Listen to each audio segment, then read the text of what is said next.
네, 여러분 안녕하십니까. 국민이 원하는 진짜 의료혁신 토론회 제1차 의료와 비대면 진료 언제 어디서든 누구에게나 열리는 0.5차 의료 경로의 사회를 맡은 아나운서 홍미선입니다. 반갑습니다. 네, 오늘 토론회는 국민의힘 최보윤 국회의원이 주최하고 코리아 스타트업 포럼 산하 원격의료산업협의회가 주관하는 자리입니다. 국민이 원하는 진짜 의료혁신을 주제로 한 3부 시리즈 토론회에 오늘은 마지막 토론회 시간입니다. 의료혁신으로서의 비대면 진료가 나아갈 미래지향적 정책 방향과 비전을 함께 모색하고자 오늘 이 자리가 마련됐습니다. 우리나라가 아시아, 나아가 세계 비대면 진료 시장을 선도하기 위한 제언을 청취하는 그 자리로요. 국민들이 원하는 비대면 진료의 법제화 방향성에 대해 살펴보고 비대면 진료의 미래 과제는 무엇인지에 대해서 오늘 논의해보는 시간을 갖겠습니다. 네, 오늘 이 자리를 주관해 주신 원격의료산업협의회 선재원 공동회장님의 개회사로 시작하도록 하겠습니다. 안녕하세요. 원격의료산업협의회 공동회장 선재원입니다. 반갑습니다. 오늘 우리는 제3차 토론회를 맞이하여 이 자리에 함께하고 있습니다. 의료 접근성 확대라는 중요한 주제를 중심으로 전문가, 학계, 산업계, 그리고 정부 관계자들께서 한자리에 모였다는 점에서 큰 의미가 있다고 생각합니다. 이번 토론회가 강조하고자 하는 0.5차 의료는 언제 어디서든 누구나 쉽고 안전하게 의료 서비스를 받을 수 있도록 하는 새로운 길을 제시하고 있습니다. 이는 단순한 기술 혁신을 넘어 국민 모두의 삶의 질과 건강권을 보장하는 방향으로 나아가는 중요한 발걸음입니다. 특히 오늘 뜻깊은 자리를 마련해 주신 국회의원 최보윤 의원님을 비롯한 모든 관계자분들께 깊은 감사의 말씀을 드립니다. 또한 바쁜 일정에도 불구하고 함께해 주신 발표자와 토론자 여러분께도 진심으로 감사드립니다.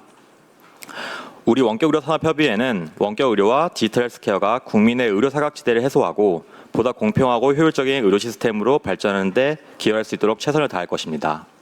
오늘 이 자리에서 나눌 지혜와 제안들이 구체적인 정책과 제대로 이어져 대한민국 의료의 혁신을 현실로 만드는 데 큰 밑거름이 되기를 기대합니다. 다시 한번 오늘 토론회 개최를 진심으로 축하드리며 참석하신 모든 분들의 건강과 건승을 기원합니다. 감사합니다. 네, 감사합니다. 이어서 원격의료산업협의회 이슬 공동회장님의 말씀 있겠습니다.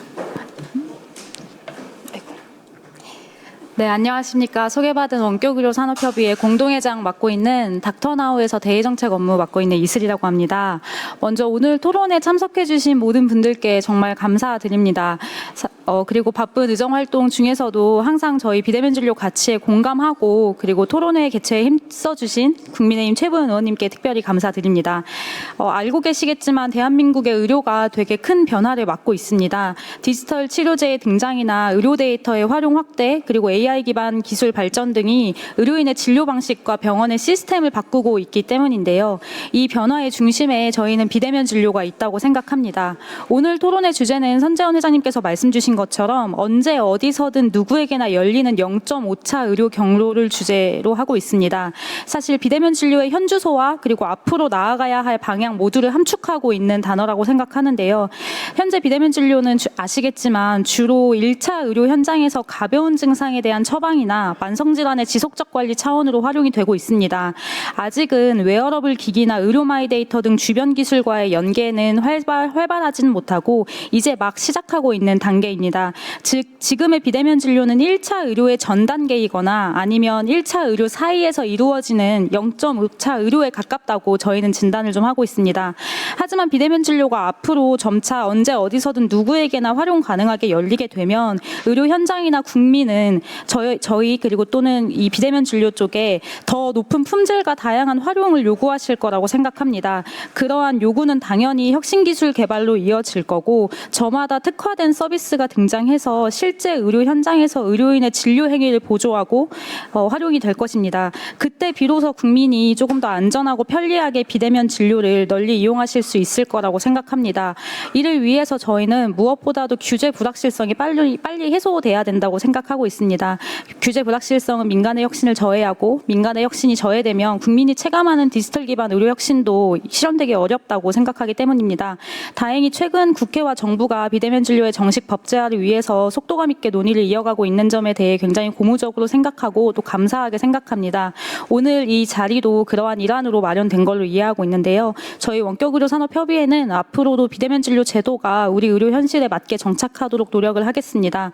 산업계 차원에서 자율 규제와 선제적 기술 개발에 힘쓰면서 국민의 의료 접근성 높이고 또 안전성과 품질 향상이라는 공공의 가치를 잘 실현해 보겠습니다.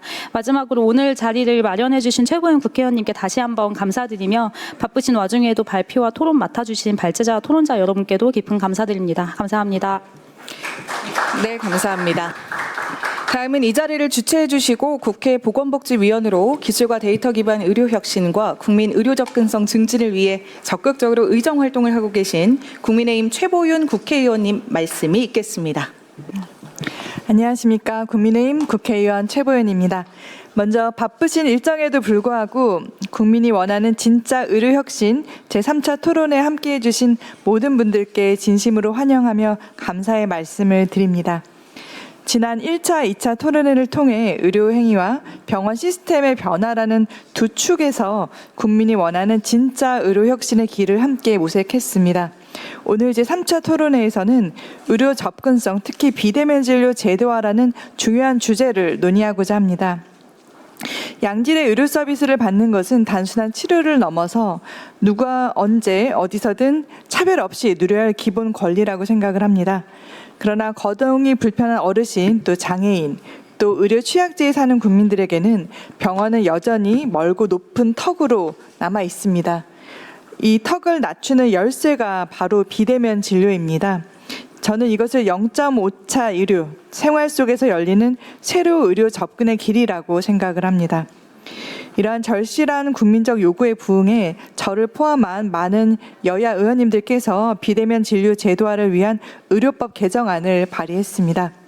현재 국회에서는 의사의 전문성과 자율성을 존중하면서도 환자의 접근성을 높이고 우리 의료 산업의 혁신 성장을 함께 이끌어갈 수 있는 균형 잡힌 제도를 만들어가고 있습니다. 오늘 뜻깊은 토론회는 박건상 오픈헬스케어 총괄의료원장님과 이동환 한국리서치 팀장님께서 주제 발표를 해주십니다. 또 자장으로는 가톨릭대학교 서울성모병원 김원성 교수님을 모셨습니다. 그리고 토론회는 이센 유이식 대표님, 웡스 글로벌 박경화 대표님, 솔닥 이호익 공동대표님, 원격의료산업협회 이슬 공동회장님, 벤처기업협회 이민영 팀장님, 그리고 보건복지부 성창현 보건의료정책과 과장님께서 함께해 주셨습니다. 이렇듯 의료 현장 또 산업계, 학계 그리고 정책 당국이 한자리에 오늘 모였습니다. 오늘 이 자리가 각계의 전문성과 경험이 만나는 소중한 기회가 되길 바랍니다. 저는 오늘 논의를 통해서 의사 선생님들은 안심하고 진료에 전념할 수 있고 환자들은 더 편리하고 안전하게 의료 서비스를 받을 수 있으며 산업계는 혁신을 통해 성장할 수 있는 모두가 함께 발전하는 제도 방안을 구체화할 수 있기를 기대합니다. 다행히 비대면 진료 제도화에 대한 상임위 논의에서는 상당한 진전과 합의를 이루어 가고 있습니다. 이제는 세부적인 실행 방안을 마련해서 국민이 체감할 수 있는 진짜 의료 혁신을 현실로 만들어 나갈 때입니다. 오늘 이 자리에서 나오는 현장의 목소리와 전문가들의 제언이 완성도 높은 제도 설계에 반영될 수 있도록 최선을 다하겠습니다. 바쁘신 가운데 귀한 시간 내주신 모든 분들께 깊이 감사드리며 오늘 토론회가 국민을 위한 의료혁신의 소중한 결실로 이루어지기를 기원하겠습니다. 감사합니다. 네, 좋은 말씀 감사합니다. 이 오늘 토론회를 위해 한자리에 오시기 어려운 분들을 이렇게 모셨습니다. 내외빈과 패널분들 소개해드릴 때 호명되신 분들께서는 잠시 자리에서 편하게 인사해 주시면 감사하겠습니다. 네, 방금 멋진 개회사해 주신 국민의힘 최보윤 국회의원님 자리해 주셨습니다. 네, 다음은 원격의료산업협의회 선재원 공동회장님 참석해 주셨습니다.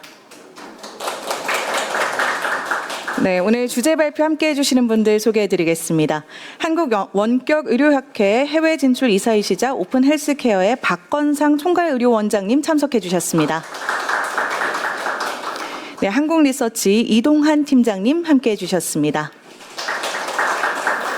네, 이어서 진행될 토론의 좌장을 맡으실 가톨릭대학교의 김원성 교수님 함께 해주셨습니다. 네, 다음은 패널 분들 소개드리겠습니다. 주식회사 이센의 유이식 대표님 자리해 주셨습니다. 네, 주식회사 원스글로벌의 박경하 대표님 함께해 주셨습니다. 네, 솔닥의 이호익 공동대표님 함께해 주셨습니다. 네, 원격의료산업협의회 이슬 공동회장님 자리해 주셨습니다. 다음은 벤처기업협회 이민영 팀장님 함께해 주셨습니다. 네, 다음은 보건복지부 보건의료정책과의 성창현 과장님 자리해 주셨습니다. 네, 그리고 잠시 다녀가신 분으로는 국민의힘 김정겸 의원님 잠시 다녀가셨습니다. 네, 이상으로 오늘 토론회 함께해 주실 패널 분들을 소개해 드렸고요. 오늘 토론회를 기념하는 기념사진 촬영이 진행되도록 하겠습니다. 참석하신 내외빈 여러분께서는 사진 촬영을 위해 잠시 저 왼쪽 단상으로 자리해 주시면 감사하겠습니다. 네, 다음은 화이팅 포즈 하도록 하겠습니다. 의료혁신 화이팅!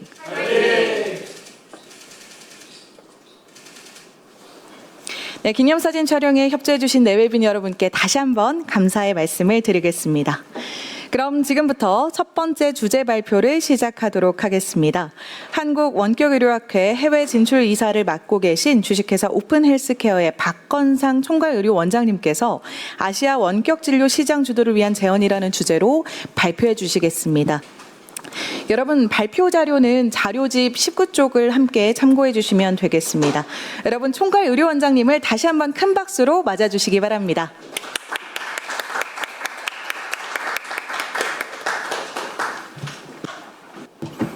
네, 안녕하세요. 네, 방금 소개받은 오픈헬스케어의 박건상 총괄의료원장입니다. 제가 이렇게 한국 원격의료학회에 또 이름이 또 해외 진출 이사입니다. 이렇게 잘 들어보지 못하는 이사인데요. 특별히 이제 원격 의료가 꼭 국내에서만 국한되는 게 아니기 때문에 해외로도 가서 해외 환자, 해외 의사와 같이 이제 우리가 원격으로도 진짜 원격이죠. 그래서 이제 해외 진출 이사를 제가 작년에 맡았는데 오늘 이렇게 뜻깊은 장소에서 여러분들과 같이 하게 됐습니다. 그 장표 내용하고 거의 똑같기 때문에요. 저희가 그대로 설명을 좀 드리겠습니다. OHC는 오픈헬스케어라고 창업한 지 2년 됐습니다. 여러분 아시다시피 시젠 의료재단이 코로나 때 꽤 많은 매출을 이렇게 이뤄냈습니다. 그래서 그 중에 한 1,000억을 자본금으로 떼서 오픈헬스케어를 설립했고, 오픈헬스케어는 카자흐스탄, 미국, 베트남 이렇게 세 곳에 현재 그랜드 오픈식을 하고 있습니다. 7월에는 베트남을 했고, 지난주에 미국을 했고, 그다음에 카자흐스탄은 다음 달 10월 17일 그랜드 오픈 예정입니다. 오늘은 뭐 재단까지 다 소개할 시간이 없기 때문에 넘어가도록 하겠습니다. 오픈 헬스케어는 말 그대로 헬스케어의 문을 열겠다는 그런 취지로 시젠 의료재단이 창업한 회사입니다. 형용사적으로는 열려 있다는 의미도 되고, 그다음에 세계로 이제 의료의 문을 열고 나가겠다 하는 그런 의미도, 동사적인 의미도 있습니다. 다음 달 10월 17일에 저희가 우측에 보는 이 신규 사업을 이제 그랜드 오픈을 합니다. 왼쪽 그 건물하고 똑같은 건물인데요. 제가 작년 초에 한 1년 6, 7개월 전에 이 건물을 알마티에서 매입을 해서 리모델링을 해서 10월 17일에 개원을 합니다.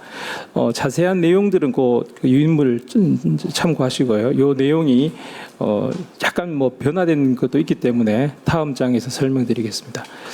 저희가 오픈헬스케어는 왼쪽에 1번 B2B, 2번 B2C, 이거는 시젠 의료재단에서 수탁 사업하고 키트를 만들어서 배포하는 사업이 되겠습니다. 이게 전통적인 그런 사업이 되겠고, 저희 내부적으로는. 그다음에 오른쪽으로 3번, 4번이 제가 내일 모레 또 알마티로 출장 가서 10월 하순까지 이제 검진센터를 뭐 파이널리 셋업을 하고, 그다음에 4번 클리닉 PPC 사업 중에 세 번째 국내 병원과의 협업, 그게 원격 진료가 있습니다. 원격 진료가 저희가 사실 큰 부분이 아닙니다만 그래도 오늘 이 자리에서는 가장 저희가 중요한 포인트로 말씀드리겠습니다. 참고로 PPCC라고 하는 것은 카자흐스탄의 환자를 미리 진단을 해서 국내의 대학병원이나 전문병원에 수술을 받고 다시 돌아가서 치료받는 그 프리 앤 포스트 케어 센터를 저희가 카자흐에서 구축하였고, 이게 아까 보셨던 그 전 페이지에 신규 사옥이 되겠습니다. 우측에. 그래서 저희가 오늘 자세하게 설명은 안 냈지만 3번의 종합검진 사업으로 그 내시형 센터, 그리고 CTMR도 대학병원급으로 해서 한국형 검진센터를 카자흐스탄 알마티에 저희들이 설립해서 환자를 발굴해서 외국인 환자 유치업까지 저희들이 추진을 하려는 그런 비즈니스 모델을 가지고 있습니다. 제가 이제 오늘 그 모임의 취지에 맞게끔 카자흐스탄의 그 원격 진료 도입 사례를 잠깐 찾아봤습니다. 그런데 그냥 한마디로 큰 내용이 없습니다. 큰 내용이 없고, 그 프로젝트 중에 그 C3 메디칼 컨설팅이라는 프랑스 회사가 나름 우리나라도 뭐 코이카나 ODA 사업이 있듯이 그 프랑스에서 이 카자흐스탄 쪽에 지원한 프로그램으로 이렇게 트롤리를 뭐 열렸을 때 설치를 해서, 이게 카자흐스탄이 남북으로도 엄청 길이가 길고, 그다음에 남북으로도 엄청나게 러시아에 가깝기 때문에 진짜 고립된 지역의 주민들이 꽤 의료 소외된 분들이 많다고 합니다. 그래서 하루에 뭐 40건 이상의 원격 진료를 진행한다 이런 정도지, 이게 산업적으로 발달되어 있지는 않습니다. 그래서 실제 저희가 클리닉을 운영을 하고 있는데 원격 진료의 니즈는 있더라도 이거보다 거리가 멀고 이런 시설이 갖춰지지 않기 때문에 카자흐스탄의 현지의 원격 진료 사례는 그렇게 뭐 발달되어 있지 않다, 이렇게 결론을 내면 되겠습니다. 요 장표는 저희 오픈 헬스케어가 앞으로 카자흐스탄에서 어떤 헬스케어 사업을 벌이는지에 대한 내용입니다. 요약을 하자면 중간에 이 외국인 의사가 진료를 합니다. 한국하고 똑같이. 그런데 국내 의료기관의 의사들과 원격 진료 서비스를 저희들이 합니다. 이걸 우리 국제협진이라 그러고, 환자들이 카자흐 의사를 신뢰하지 않기 때문에 이제 한국으로 오게 되거나 한국으로 오지 못하니까 저희가 역으로 한국 의사가 카자흐를 방문해서 진료를 할 수 있는 그런 모델을 저희들이 만들고 있습니다. 그래서 모객, 진료, 뭐 PPCC 이런 등등의 내용들은 장표를 보시면 충분히 이해할 수 있고, 그다음 설명을 좀 더 드리면, 작년에 저희가 4차례에 걸쳐서 협진을 했었고요. 국제협진 클리닉이라는 이름으로 한국의 마리아 병원 원장님과 현지 산부인과 의사 선생님, 그다음에 통역, 환자, 이렇게 4명이 항상 국제협진의 기본 구성이 됩니다. 한국 의사 입장에서는 면허가 없기 때문에 카자흐에 있는 의사가 환자를 모객을 해야 되고, 또 언어가 통하지 않기 때문에 통역을 통해서 진료가 이루어집니다. 사실 좀 이게 제가 오늘 결론 중에 결론인데요. 국제협진의 가장 어려운 허들은 언어입니다. 특히 언어 중에서도 그 의학 용어, 메디칼 터미놀로지를 이해하지 못한다 하는 게 가장 중요하죠. 그래서 이런 통역이 아주 훈련이 잘 돼 있어야 됩니다. 그래서 예를 들어 좀 뭐 항상 우스갯소리로 여기 이제 마리아 병원이니까 난임 환자죠, 난임 환자. 아기를 못 가지는데 임신했습니까라고 질문하면 바로 질문할 수가 없고 이렇게 통역 통해서 옵니다. 네, 임신했습니다. 뭐 유산한 적 있습니까? 그럼 이제 대답이 유산했습니다 이게 아니라 아버지로부터 유산 받은 적이 없어요. 뭐 이런 식으로 이게 통역이 오역이 됩니다. 그래서 항상 진료할 때 뭐 혈액 검사 초음파는 너무 당연한 이야기겠지만, 이 통역이 제대로 통역을 못하면 항상 진료가 이상한 방향으로 흐르게 되죠. 그래서 저희는 그런 쪽을 이제 지향하기 위해서 저희 간호사들이 현지 병원에 가서 교육을 받고 조금이라도 그 통역에 그 애로사항이 없도록 그렇게 노력하고 있습니다. 이렇게 한국 의사와 카자흐 의사를 이렇게 홍보를 하고, 그다음에 모객을 하고, 그래서 작년에 이제 이렇게 했습니다. 두 번째는 또 산부인과에서 또 추석 기간을 작년 추석에 오셔가지고 이렇게 진료를 했습니다.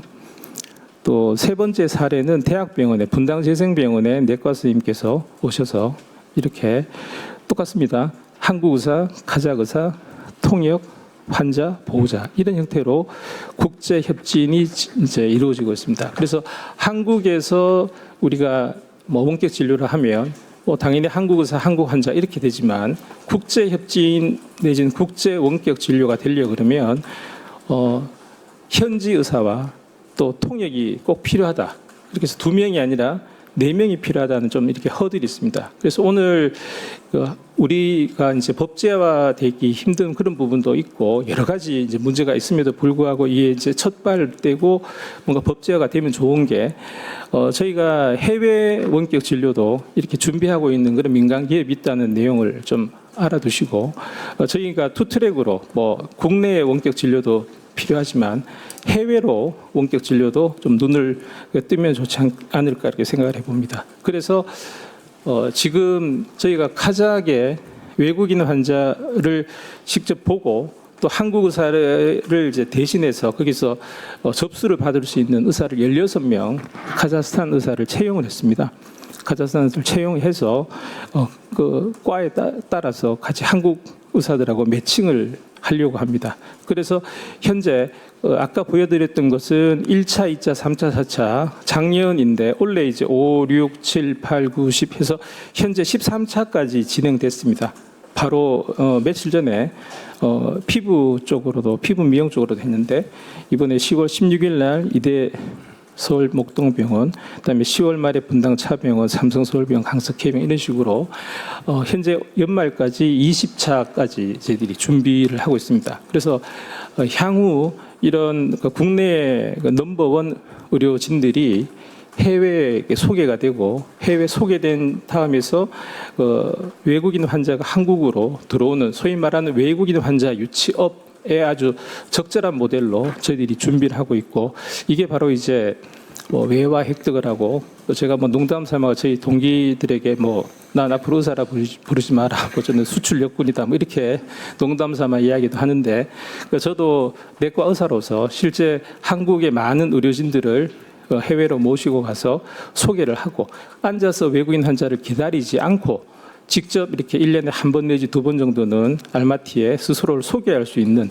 그런 기회를 저희들이 제공하고자 합니다. 그러니까 실제로 그 다음에 어떻게 이루어지는지를 좀 말씀드리면 이제 국가 간 원격 진료가 되겠습니다.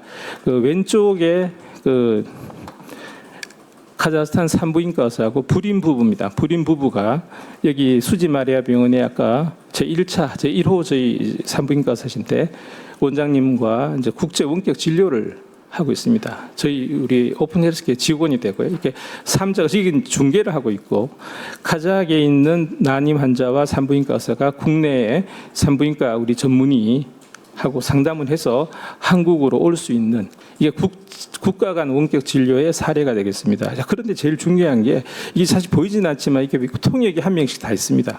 통역.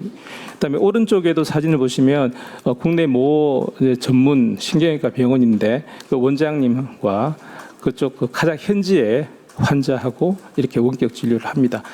꼭 중간에 의사가 필요하고 통역이 필요합니다. 그래서 국가 간 원격 진료는 그 의사와 환자 이외에도 그 통역자가 꼭 참여하는 그런 중요한 역할을 한다 하는 그런 취지가 되겠습니다.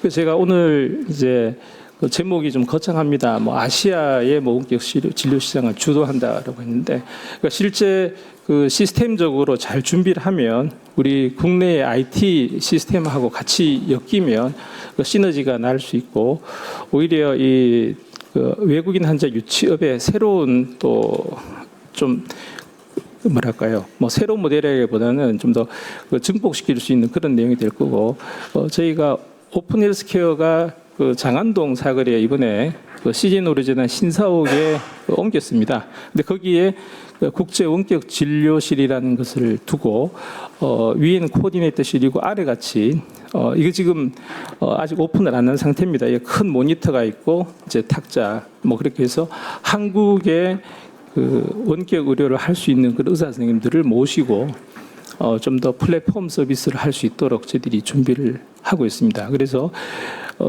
한국에서도 국제 원격 진료실을 둠으로 인해서 아까 보여드렸던 현장에 저희들이 6층짜리 건물에 검진센터를 두고 실제 현지 환자를 발굴해서 한국의 유수한 그런 병원들로 환자가 오고 싶어 할 때 중간에 한국에서 이렇게 원격 진료실을 통해서 끊임없이 상담을 해드리고 그 환자의 좀 불편함이 없도록 비자 발급부터 시작해서 한국에 치료받고 다시 우리 알마티로 돌아가서 저희 클리닉에서 진료를 더 이렇게 후속 진료를 받을 수 있는 그런 것을 준비할 때 한국에서의 이제 컨트롤 타워가 되는 그런 게 바로 국제 원격 진료실입니다. 그래서 한국 의사와 외국 의사가 참가하는 원격 진료실이 되고 꼭 전문 의료 통역 코디네이터가 필요하고요. 그다음에 아주 정확한 소통을 해야 됩니다. 이게 질병에 대한 내용이기 때문에 그래서 때문에 저희 또 시즌의료재단은 검사가 엄청 이제 정확하기 때문에 신뢰도 있는 그런 진료를 할 수도 있고요. 그다음에 현지에서 저희 클리닉을 운영하기 때문에 환자들의 높은 접근성까지 제공할 수 있습니다. 그런데 제가 오늘 이 자리에서 말씀드리고 싶은 것은 추가적으로 환자와 의사 사이에 더 이렇게 들어가는 분들이 바로 통역입니다. 의료 통역. 그래서 일반 통역이 아니라 의무 기록의 정확한 번역과 함께 외국 환자와 한국 의사가 대화할 때 정확한 의료 의학 용어의 통역이 필요하므로 훈련된 코디네이터가 필요하다는 것을 마지막으로 말씀드리고 발표를 마치겠습니다. 감사합니다. 네, 감사합니다. 국내외 원격 진료의 필요성을 중심으로 또 환자와 의료진 간의 원활한 소통을 위한 통역 문제까지 함께 짚어주신 박건상 총괄의료원장님께 다시 한번 박수 부탁드리겠습니다. 네, 이어서 두 번째 주제 발표를 소개해드리겠습니다. 이번 발표는 비대면 진료 법제화에 대한 국민 여론에 대해 다뤄볼 텐데요. 비대면 진료 이용자를 대상으로 정책 수요 조사를 진행하고 계신 한국 리서치 이동한 팀장님께서 수고해 주시겠습니다. 네, 앞으로 모시도록 하겠습니다. 네, 발표 주제는 비대면 진료 정책 만족도와 개선 의견 조사 중간 결과 발표가 되겠습니다. 여러분 팀장님께 큰 박수 부탁드리겠습니다. 예, 안녕하십니까. 방금 소개받은 한국리서치 이동환 수석연구원이라고 합니다. 저는 오늘 비대면 진료 정책 만족도 및 개선 의견 조사 중간 결과를 발표를 이제 드리도록 하겠습니다. 15분에서 20분 정도 발표를 진행할 예정이고요. 네, 발표 진행하겠습니다. 크게 이제 조사 결과는 크게 한 4꼭지 정도 정리를 했습니다. 비대면 진료 시범사업 평가와 비대면 진료 주요 정책별 의견, 약배송이나 이제 책임 범위 같은 세부 이슈, 그리고 이제 주요 기대사항으로 정리를 했고요. 일단 조사 취지는 저희 코로나19 종료 이후에 이제 비대면 진료 시행 중인 보건복지부의 비대면 진료 정책에 대해서 현재 지금 참여하고 있는 실사용자의 만족도 그리고 개선 의견을 청취하는 게 주 목적입니다. 현재 그래서 저희 조사 대상은 비대면 진료 이용 경험자, 의사, 약사를 대상으로 진행하고 있고요. 이제 닥터나우 등 비대면 진료 플랫폼의 이용자 그리고 거기에 등록되어 있는 의사, 약사분들을 추출해서 조사를 진행하고 있습니다. 비대면 진료 이용 경험자는 1000명, 비대면 진료 경험 의사와 약사는 각 200명씩 목표로 조사를 진행하고 있고요. 현재 9월 23일부터 조사가 진행이 됐는데 아직 조사가 완전히 다 끝나지 않은 상태입니다. 현재 그래서 오늘 발표드리는 건 중간 집계 결과이고요. 현재 이제 9월 26일 기준으로 조사 결과를 발표드리는데요. 현재 이제 저희 비대면 진료 경험하신 분들은 647명, 그다음에 의사 109명, 약사 177명이 현재 조사를 완료하였습니다. 전반적으로 이제 조사가 완전히 끝난 건 아니지만은 한 평균적으로 50에서 한 70% 정도 조사가 진행이 됐기 때문에 오늘 발표드리는 결과의 그 전체 결과값은 조금 달라질 수 있겠지만은 트렌드가 여기서 크게 달라지진 않을 것이다라고 감안하고 결과를 봐주시면은 감사하겠습니다. 예, 비대면 진료 시범 사업 평가 결과를 먼저 말씀을 드리겠습니다. 이제 여기 비대면 진료 경험하신 이제 환자분들 그리고 의사, 약사분들의 만족도는 상당히 높은 수준입니다. 일단 먼저 경험자분들 중에서는 만족한다는 응답이 97.5%가 나왔고요. 이제 여론조사 결과 많이 접해보신 분들 아시겠지만 사실 여론조사에서 97이 나오는 건 사실 쉽지 않습니다. 이거는요. 근데 정말 어쨌든 경험 진료, 비대면 진료에 참여하신 분들의 만족도가 매우 높다라고 보실 수 있고 의사와 약사분들의 평가도 긍정적입니다. 의사의 만족도는 77.1%, 약사는 조금 떨어지긴 하지만 그래도 절반 이상 55.4%가 현재 만족하고 있다. 그래서 비대면 진료 현재 시행 중에 이제 비대면 진료의 만족도는 전반적으로 높다라고 해석을 할 수가 있고요. 그래서 이제 의사와 약사분들의 이제 비대면 진료 긍정적 측면을 봤을 때 일단은 의사와 약사가 모두 공통적으로 동의하는 부분은 비대면 진료를 통해서 의료 접근성이 개선됐다. 그리고 비대면 진료가 환자와 소통하는데 큰 어려움은 없었다. 그리고 비대면 진료가 의약품 접근성 개선에도 도움이 되었다라는 쪽에서는 의사와 약사가 이제 다수가 공감을 하시고요. 하지만 또 의사와 약사도 공통적으로 좀 우려하는 부분이 이제 책임 범위가 불분명하다. 어디까지 이제 내 책임인지가 좀 불분명해서 그거에 대해서 좀 불안감을 느낀다라는 응답이 의사, 약사 모두 이제 절반 이상을 차지했습니다. 그리고 또 의사와는 달리 약사 쪽에서는 이제 업무 효율 개선이라든지 비용 절감 이런 부분에 대해서는 좀 생각보다 효과가 크지 않다라는 의견이 좀 다수입니다. 의사 쪽에서는 업무 효율 개선, 비용 절감 쪽에서 이제 절반 이상이 공감을 했는데 약사는 이제 업무 효율 개선의 40.4%, 비용 절감 효과의 35% 정도만 동의를 해서 조금 이게 차이가 있는 것이 확인이 됐습니다. 그래서 비대면 진료 참여 의향, 향후에도 계속 참여할지 물었는데 의사에서도 이제 95.4% 이제 대다수가 다음에도 비대면 진료에 참여할 의향이 있다라고 답을 했고 약사 또한 82.5%가 비대면 진료에 참여하겠다라고 밝혔습니다. 그래서 재참여 의향은 의사와 약사 모두 높다라고 보실 수 있고요. 경험자도 이제 비대면 진료 향후 이용할 때 이제 플랫폼 활용 의향이 있냐라고 물어봤을 때 이제 97%가 플랫폼 활용 의향이 있다라고 밝혔습니다. 또 이제 뭐 전반적으로 만족도 다시 한번 정리하자면은 모두 환자, 의사, 약사 모두 비대면 진료에 긍정적으로 평가를 하고 있고 지속 의향도 매우 높습니다, 현재. 다만 이제 의사와 약사 쪽에서는 이제 세부적으로 약간 만족도의 차이가 조금 있고요. 그래서 약사 쪽에서는 업무 효율, 비용 절감 효과를 이제 생각보다 크게 체감을 하지 못하고 있다라는 게 좀 확인이 됐고 하지만 공통적으로 의료 의약품 접근성 개선 효과는 의사, 약사 모두 인정을 하고 있다. 그리고 마지막으로 하지만 책임 범위에 대해서는 좀 명확하게 할 필요가 있다라는 것이 첫 번째 파트의 결과입니다. 비대면 진료 주요 정책에 대해서 이제 찬반을 저희가 물었습니다. 총 8가지 좀 주요 쟁점 이슈가 있어서 그거에 대해서 이제 경험자와 의사, 약사가 어떻게 생각을 하는지 찬반 의견을 물었고요. 첫 번째가 이제 의료기관의 허용입니다. 비대면 진료 허용이나 가능 의료기관을 어디까지로 할 것인가에 대한 제 질문이었는데요. 일단 첫 번째가 일정 기간 내 동일 증상으로 대면 진료 경험이 있는 병원에만 비대면 진료를 허용하자라는 이 이슈에 대해서 찬반을 물었는데 일단 저희 비대면 진료 경험자 환자분들께서는 반대가 66.8%, 의사는 또 반대가 74.3%입니다.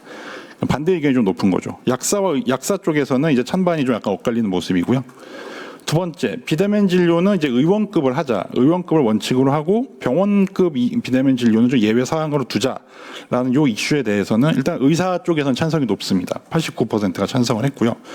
약사 쪽에서도 59.3%가 찬성을 했습니다. 하지만 이제 경험자, 환자분들 쪽에서는 찬반이 조금 엇갈리는, 반대가 약간 높긴 한데 어쨌든 찬반의 의견이 좀 엇갈리는 모습을 볼 수가 있습니다.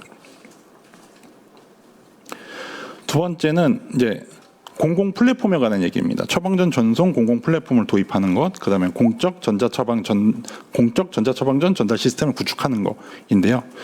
일단은 정부가 처방전 전송 등 시스템을 먼저 구축을 하고 이제 민간 플랫폼이 거기에 연동을 하는 것에 대해서 일단 약사 쪽에서 찬성이 높습니다. 이 이슈는요. 62.7%가 찬성을 했고요. 반면에 의사 쪽에서는 반대가 높습니다. 51.4%, 절반이 반대를 했고요. 환자분들 쪽에서는 찬반 의견이 조금 엇갈리는 모습을 볼 수가 있었고요. 그다음에 의료기관과 약국 간의 전자 처방전을 좀 이제 표준화할 수 있는 공적 전자 처방전 전달 시스템을 구축하자.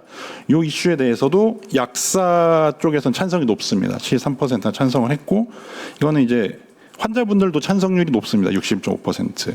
하지만 의사 쪽에서는 찬반이 조금 엇갈리는 모습을 볼 수 있고요. 그래서 이 플랫폼이나 이제 공적 전자 처방전 시스템 을 구축하는 이런 이슈에 대해서는 약사 쪽에서 좀 찬성 의견이 좀 높은 편이고 경험자나 의사 쪽에서는 약간 찬반 의견이 엇갈리는 그런 결과가 확인이 되었습니다. 세 번째는 이제 처방입니다. 비대면 초진 시에 비급여 약 처방을 금지하는 이슈, 그리고 비대면 초진 시 이제 일반 약도 처방 일수를 좀 제한을 해야 되는 게 어떻겠냐라는 이 이슈에 대해서 물었을 때 일단 첫 번째로 비대면 초진 시 비급여약 처방 전면 금지에 대해서는 경험자, 의사, 약사 쪽에서 모두 다 반대가 우세합니다. 경험자에서는 환자 쪽에서는 반대가 77%가 나왔고요. 의사도 이 이슈에 대해서는 반대가 69.7%, 약사도 반대가 53.1% 해서 비대면 초진 시 비급여약 처방을 금지하는 것에 대해서 좀 반대 의견이 높고요. 반면에 이제 일반적인 약, 건강보험 적용되는 일반 약도 비대면 초진할 때는 처방 일수에 조금 제한을 두자. 뭐 너무 길게 처방을 해주는 걸 좀 제한하자. 요거에 대해서는 의사와 약사가 찬성 의견이 높습니다. 둘 다 의사는 56%, 약사가 이제 59.9% 찬성해서 절반이 넘고요. 반면에 이제 환자 입장에서는 반대 의견이 높습니다. 61.1%가 반대를 하고 있는 그런 상황입니다. 그리고 마지막으로 이제 비대면 진료 중단 수용 명문화 그리고 약 배송 제한적으로 허용 요 이슈인데요. 비대면 진료를 개시한 이후에도 뭐 증상이나 이제 상담 과정에서 이건 비대면 진료가 적합하지 않다라고 이제 판단을 해서 의사가 이거를 중단하는 거. 그래서 그거에 대해서 환자들이 이걸 수용할 수 있는지 그리고 의사와 약사는 요거를 좀 명문화해서 법에 좀 명문화하는 게 어떻겠냐 이런 걸 물어봤을 때 요 이슈에 대해서는 이제 환자, 의사, 약사 모두 찬성 의견이 높습니다. 경험자, 환자 등에서도 의사가 이렇게 비대면 진료 중단하면은 수용하겠다라는 의견이 63.2%로 절반을 넘었고요. 의사 쪽에서는 이게 당연히 이제 찬성해야 된다는 의견이 96%로 압도적으로 높고 약사 쪽에서도 요것이 이제 찬성하겠다라는 의견이 84.2%로 높습니다. 이제 마지막으로 약 배송 이슈인데요.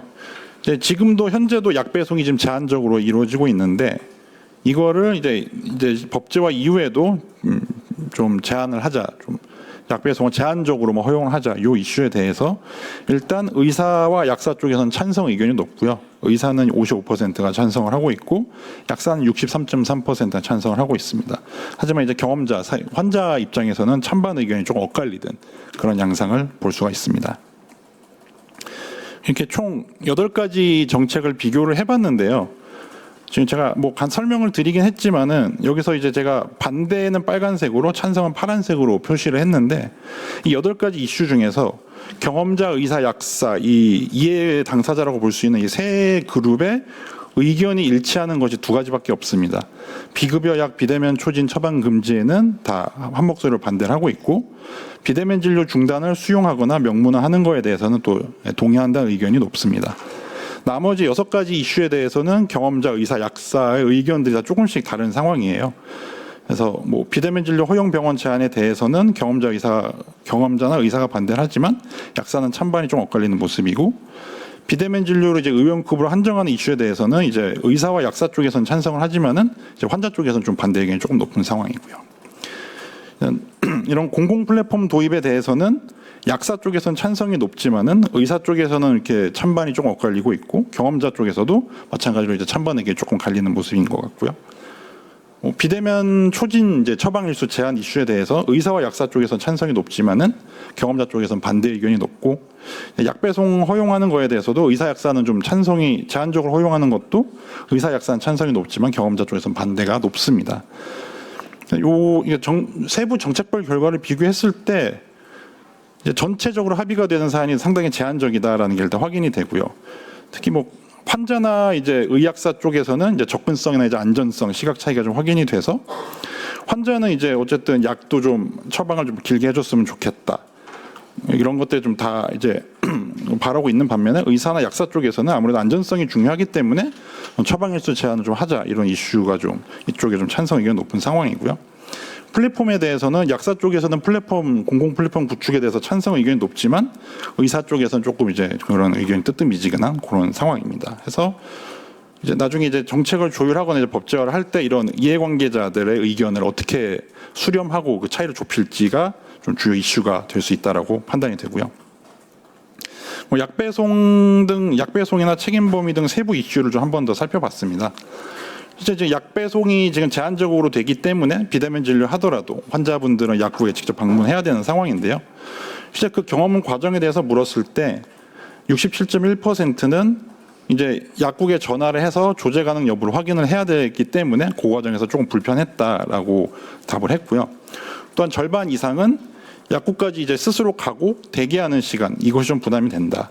그리고 약국에서 내가 처방받은 약이 없어서 조제를 못 받았다. 요거에 대한 불편감이 좀 절반 정도가 경험한 것으로 확인이 됐습니다. 약국에서 조제를 거부하는 경우는 이제 38%로 좀 상대적으로 낮은 편이지만 어쨌든 10명 중 4명 정도는 조제 거부 경험도 갖고 있는 것으로 확인이 됐고요. 반면 약사 쪽에서는 상당히 우려를 하고 있죠. 의약품 배송이 허용이 될 경우에 상당히 우려를 하고 있고, 그래서 만약에 의약품 배송이 허용이 된다라고 했을 때 가장 우려가 되는 거는 배달 플랫폼 업체가 약 배송 시장을 주도하는 거. 그 다음에 환자들이 좀 약을 이제 온라인 쇼핑하듯이 막 주문하는 관행들. 그 다음에 이제 큰 창고형 약국으로 이제 처방이 몰리는 것들. 그 다음에 일반 의약품이 전문 의약품이랑 같이 배송되는 관행들. 지역 약국의 역할이 줄어드는 거, 그다음에 이제 대면이 안 되기 때문에 복약지도 기회가 감소하는 거, 이런 이슈들에 대해서 이제 약사 쪽에서 우려가 상당히 큰 편이고요. 그래서 어쨌든 허용을 한다고 했을 때 어쩌면 안전장치를 좀 마련할 필요가 있다라고 했을 때 어떤 것들이 좀 있는가라고 봤을 때 일단 가장 먼저 나온 게 이제 배송 과정에서 이제 약화 사고가 발생할 경우에는 이건 약사 책임을 좀 면제해달라. 요것이 한 84.7%가 매우 필요하다라는 입장을 했고요. 그 다음에 배송 전문 약국 개설 이제 금지해달라. 그 다음에 뭐 마약류나 향전신성 의약품 같은 경우에는 배송을 좀 이제 제한을 할 필요가 있다. 그 다음에 약사가 필요에 따라서 약 배송을 거부할 수 있는 권한을 좀 달라. 이런 것들이 좀 상당히 많이 나왔고요. 그 외에 이제 다양한 이슈들, 뭐 일반 약품 배송 제한, 그 다음에 이제 아예 그냥 취약계층에만 배송을 좀 허용해야 할 필요가 있다. 지역별로 배송 범위를 제한할 필요가 있다. 이런 좀 이슈들에 대해서도 좀 필요하다는 의견이 상당히 높게 나왔습니다. 의사 쪽에서는 비대면 진료에서 이제 환자랑 의사가 이제 어디까지 누가 어느 정도까지 책임을 져야 되냐 이거에 대해서 물었을 때 일단 의사 쪽에서는 공통적으로 하는 이슈가 어느 의사만 책임을 져서는 안 되고 요거는 환자와 의사가 같이 책임을 져야 된다. 요 생각을 갖고 계십니다. 과거의 병력이나 복용약 등의 건강 정보 파악에 대해서도 이제 정확한 증상 파악, 약 복용 후 이상 반응, 그다음 비대면 진료 적합성 판단 요까지도 모두 다 이제 절반 이상이 이거는 환자와 의사의 공동 책임으로 이제 가야 된다라는 생각을 하고 있고요. 마지막으로 이제 PHR 활용 AI 의료 서비스에 대해서 여쭤봤는데요. 이제 개인 건강기록 활용해서 AI 의료 서비스를 이제 시행을 한다면은 이제 반응이 상당히 긍정적입니다. 이거를 활성화하면은 의료의 질이 향상될 것이다라는 데 65.1%가 동의를 하고 있고요. 그래서 만약에 이게 PHR 활용한 AI 의료 서비스가 도입되면은 이제 사용하겠다라는 의견도 65.1%로 높게 나왔습니다. 네, 일단 크게 세 가지로 정리할 수 있을 텐데 일단 약국 방문 과정에서 불편한 경험을 하신 환자분들이 다수입니다. 근데 하지만 이제 약사분들 쪽에서는 이제 배송 확대 시 이제 우려감이 상당히 크고 좀 엄격한 조건을 요구하고 있는 거고요.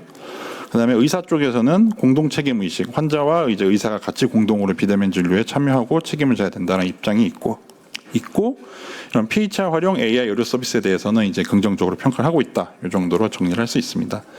예, 끝으로 주요 기대 사항을 물어봤는데 일단은 환자 입장에서는 좀 전 진료 과목에 대해서 비대면 진료를 열어주는 게 좋겠다. 그다음에 의약품 배송 허용해달라. 그다음에 성분명 처방 필요하다.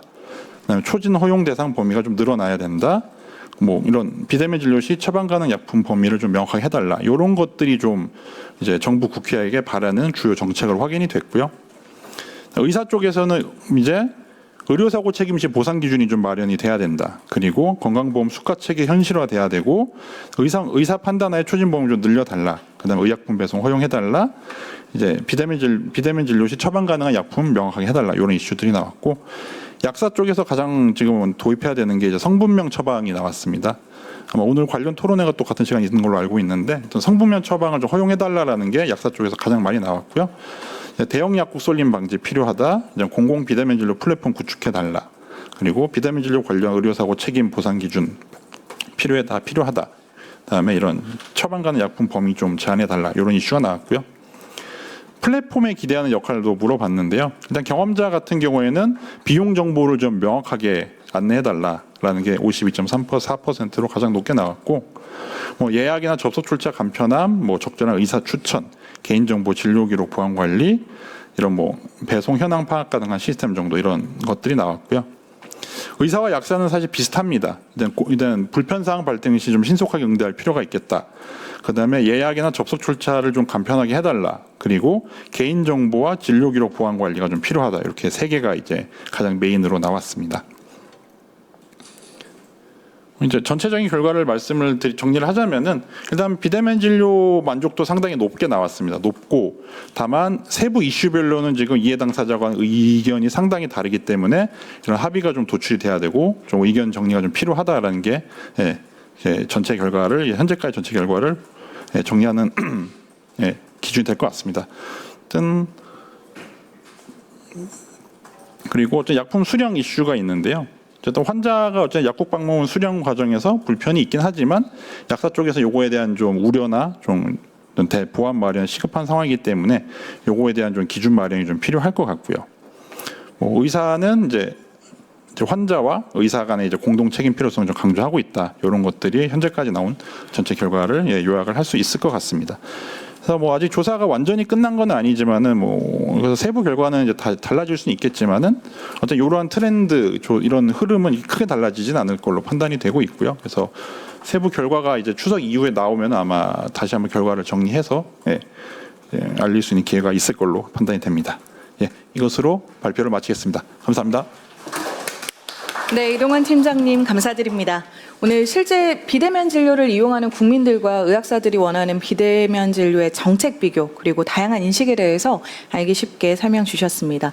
조금 전에 말씀 주신 대로 중간 결과로 오늘은 설명을 주셨다 하셨고요.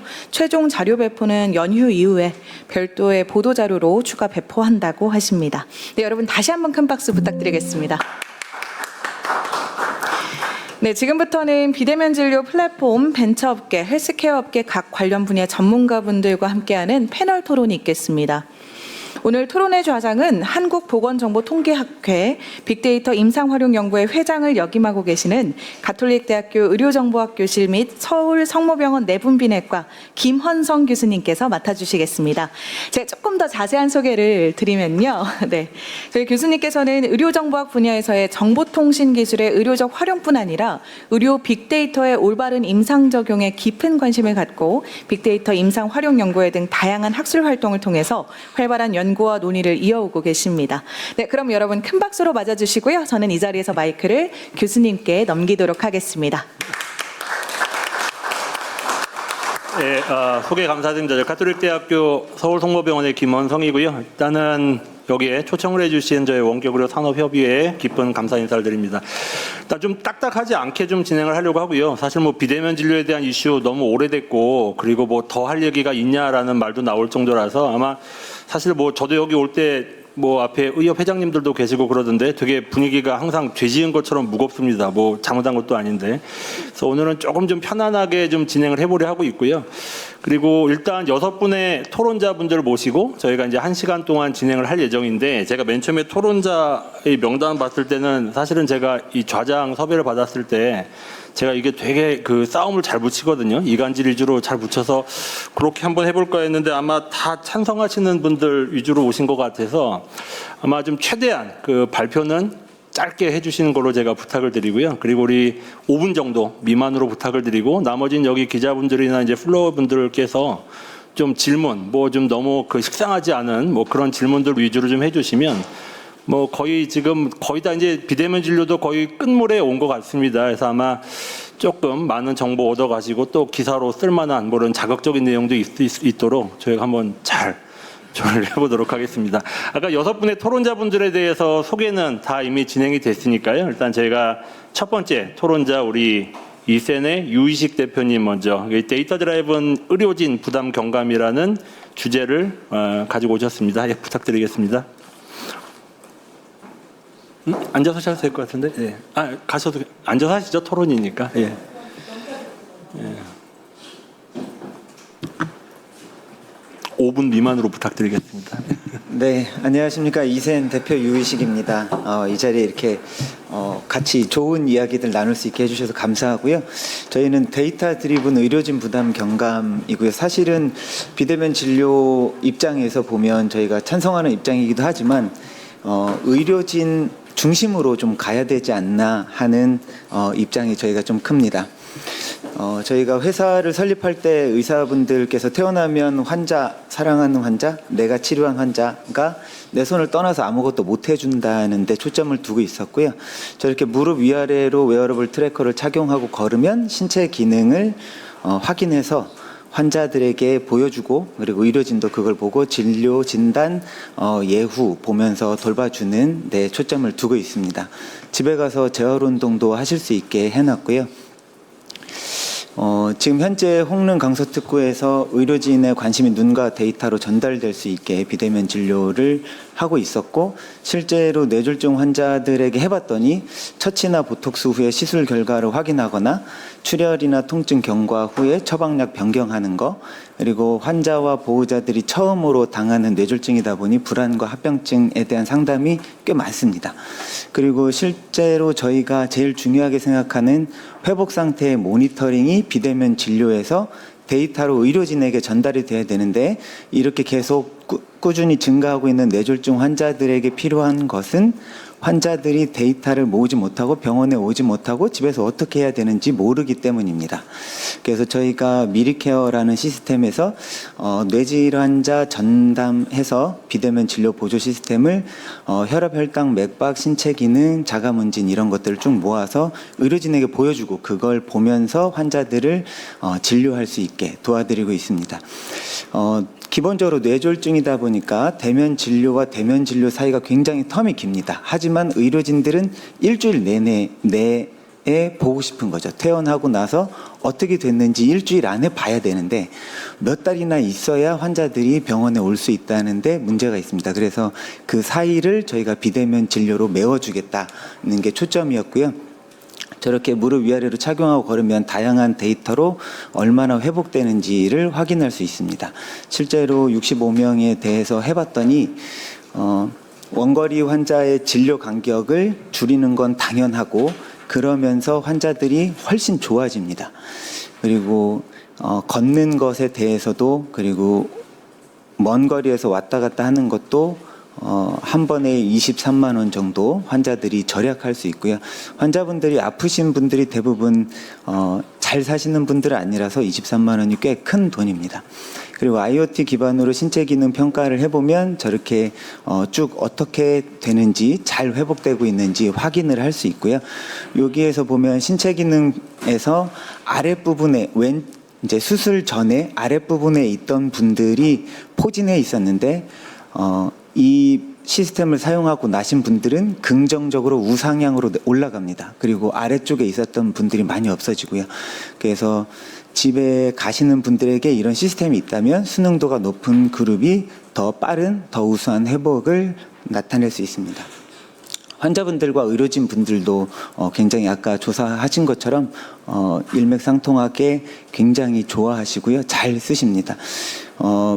비대면 진료나 웨어러블 트래커를 사용하거나 아니면 디지털 헬스케어에서 문제가 되는 부분들은 환자가 사용하기 어렵다는 허들에 있습니다. 근데 실제로 굉장히 쉽게 사용할 수 있었고 자신감을 갖게 되었습니다. 그래서 이 자리에서 저희가 말씀드리고 싶은 것은 비대면 진료가 의료진의 책임과 그리고 시간적인 효율에 대한 부담을 좀 낮춰줘야 된다는 데 초점을 두고 싶은 거고요.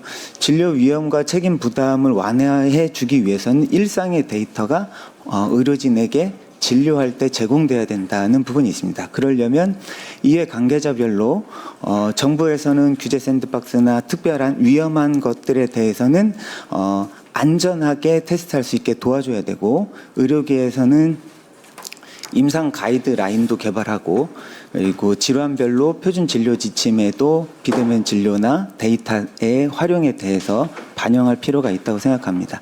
산업계에서는 당연히 이제 근거 만들어서 환자 안전성을 검증을 해야 되겠죠. 그래서 정부의 규제 혁신, 산업계의 안전성 검증, 의료계의 표준 진료 지침 반영에 대해서 제언하고자 말씀을 드렸습니다. 이상 이센이었습니다. 너무 빨리 해달라고 해서 좀 제가 죄송하긴 한데요. 예, 실제로 빨리 해주시니까. 예. 혹시 그 질문 해주실 분 계실까요? 뭐 질문 많다고 들었는데 거의 없으시네요. 제가 좀 질문 하나 살짝 드려보겠습니다. 이게 지금 아마 비대면 진료 개념보다는 디지털 헬스 쪽에 조금 더 치우쳐 있는 것 같기는 한데, 이게 지금 뇌졸중 환자면은 사실은 연세 드신 분들이 이런 앱이나 이 디바이스 활용도가 좀 떨어질 것 같은데, 오히려 이 의료기기 접근성이 좀 떨어지는 분들 대상이라는 느낌이 들거든요.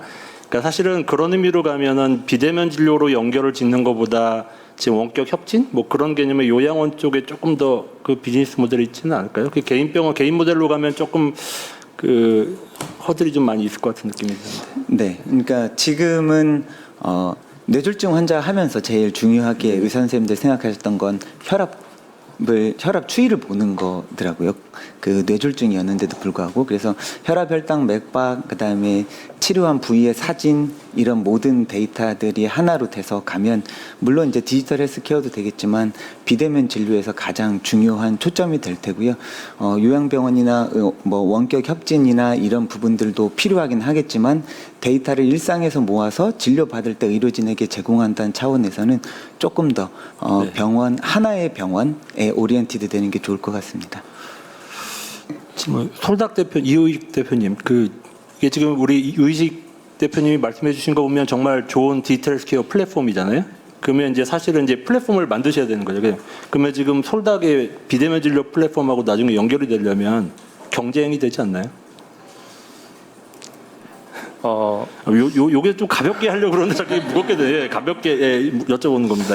일단 그 플랫폼에서 봤을 때 이제 환자가 어떤 예약을 한다든지 그 서비스를 접근할 때는 경쟁 모델이 된다고 보는데, 이제 의료진이 보는 어떤 웹사이트 면에서 볼 때는 특화되어 있는 기술을 가지고 있으신 거잖아요. 그래서 이제 이런 대시보드가 되게 다양하게 출시될 수밖에 없기 때문에, 이런 데서 이제 통합 대시보드를 만든 데 있어서는 어떤 좀 경쟁자라기보다는 서로 파트너십을 맺어야 되는 관계가 되지 않나, 이렇게 보고 있습니다.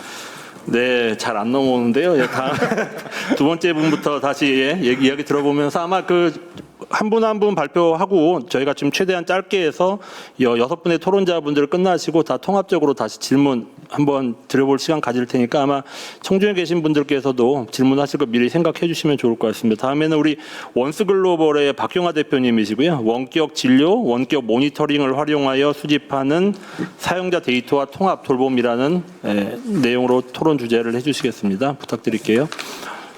네, 안녕하세요. 저 방금 소개를 받은 원스글로벌의 박경하 대표입니다. 저희 아마 회사는 조금 생소하실 텐데요. 저희는 의약품 데이터를 수집을 해서 가공을 해서 의약품 데이터 관련해서 이제 여러 가지 혁신을 진행하고 있는 스타트업입니다. 저희는 간단하게는 환자들한테 제공되는 복약 지도의 데이터부터 해서 의료진들이 처방을 할 때 의약품 오남용을 예방하고 상호작용이나 중복 처방 같은 이런 부분들을 체크하고 안전하게 처방할 수 있도록 데이터를 제공을 해드리고 있고요. 또 비대면 진료 쪽으로는 저희가 데이터를 식별하거나 가공하는 부분들, 그다음에 비대면 진료 업체들과는 대체 조제를 해야 되는 이제 상황들이 비대면 진료에서 많이 발생하는데, 그 어떤 약들이 서로 대체 조제가 가능한지 이런 부분들을 저희가 데이터를 제공해드리고 있는 회사입니다. 저는 오늘 원격 진료랑 원격 모니터링을 활용해서 사용자 데이터를 수집을 하고, 이게 의료 영역에서 이제 돌봄 영역까지 연결하는 부분에 대해서 발제를 했습니다. 많이들 잘 아시다시피 지금 이제 사회에서 큰 화두가 되는 부분들 중에 하나는 고령화와 만성질환자 증가에 대한 부분들입니다.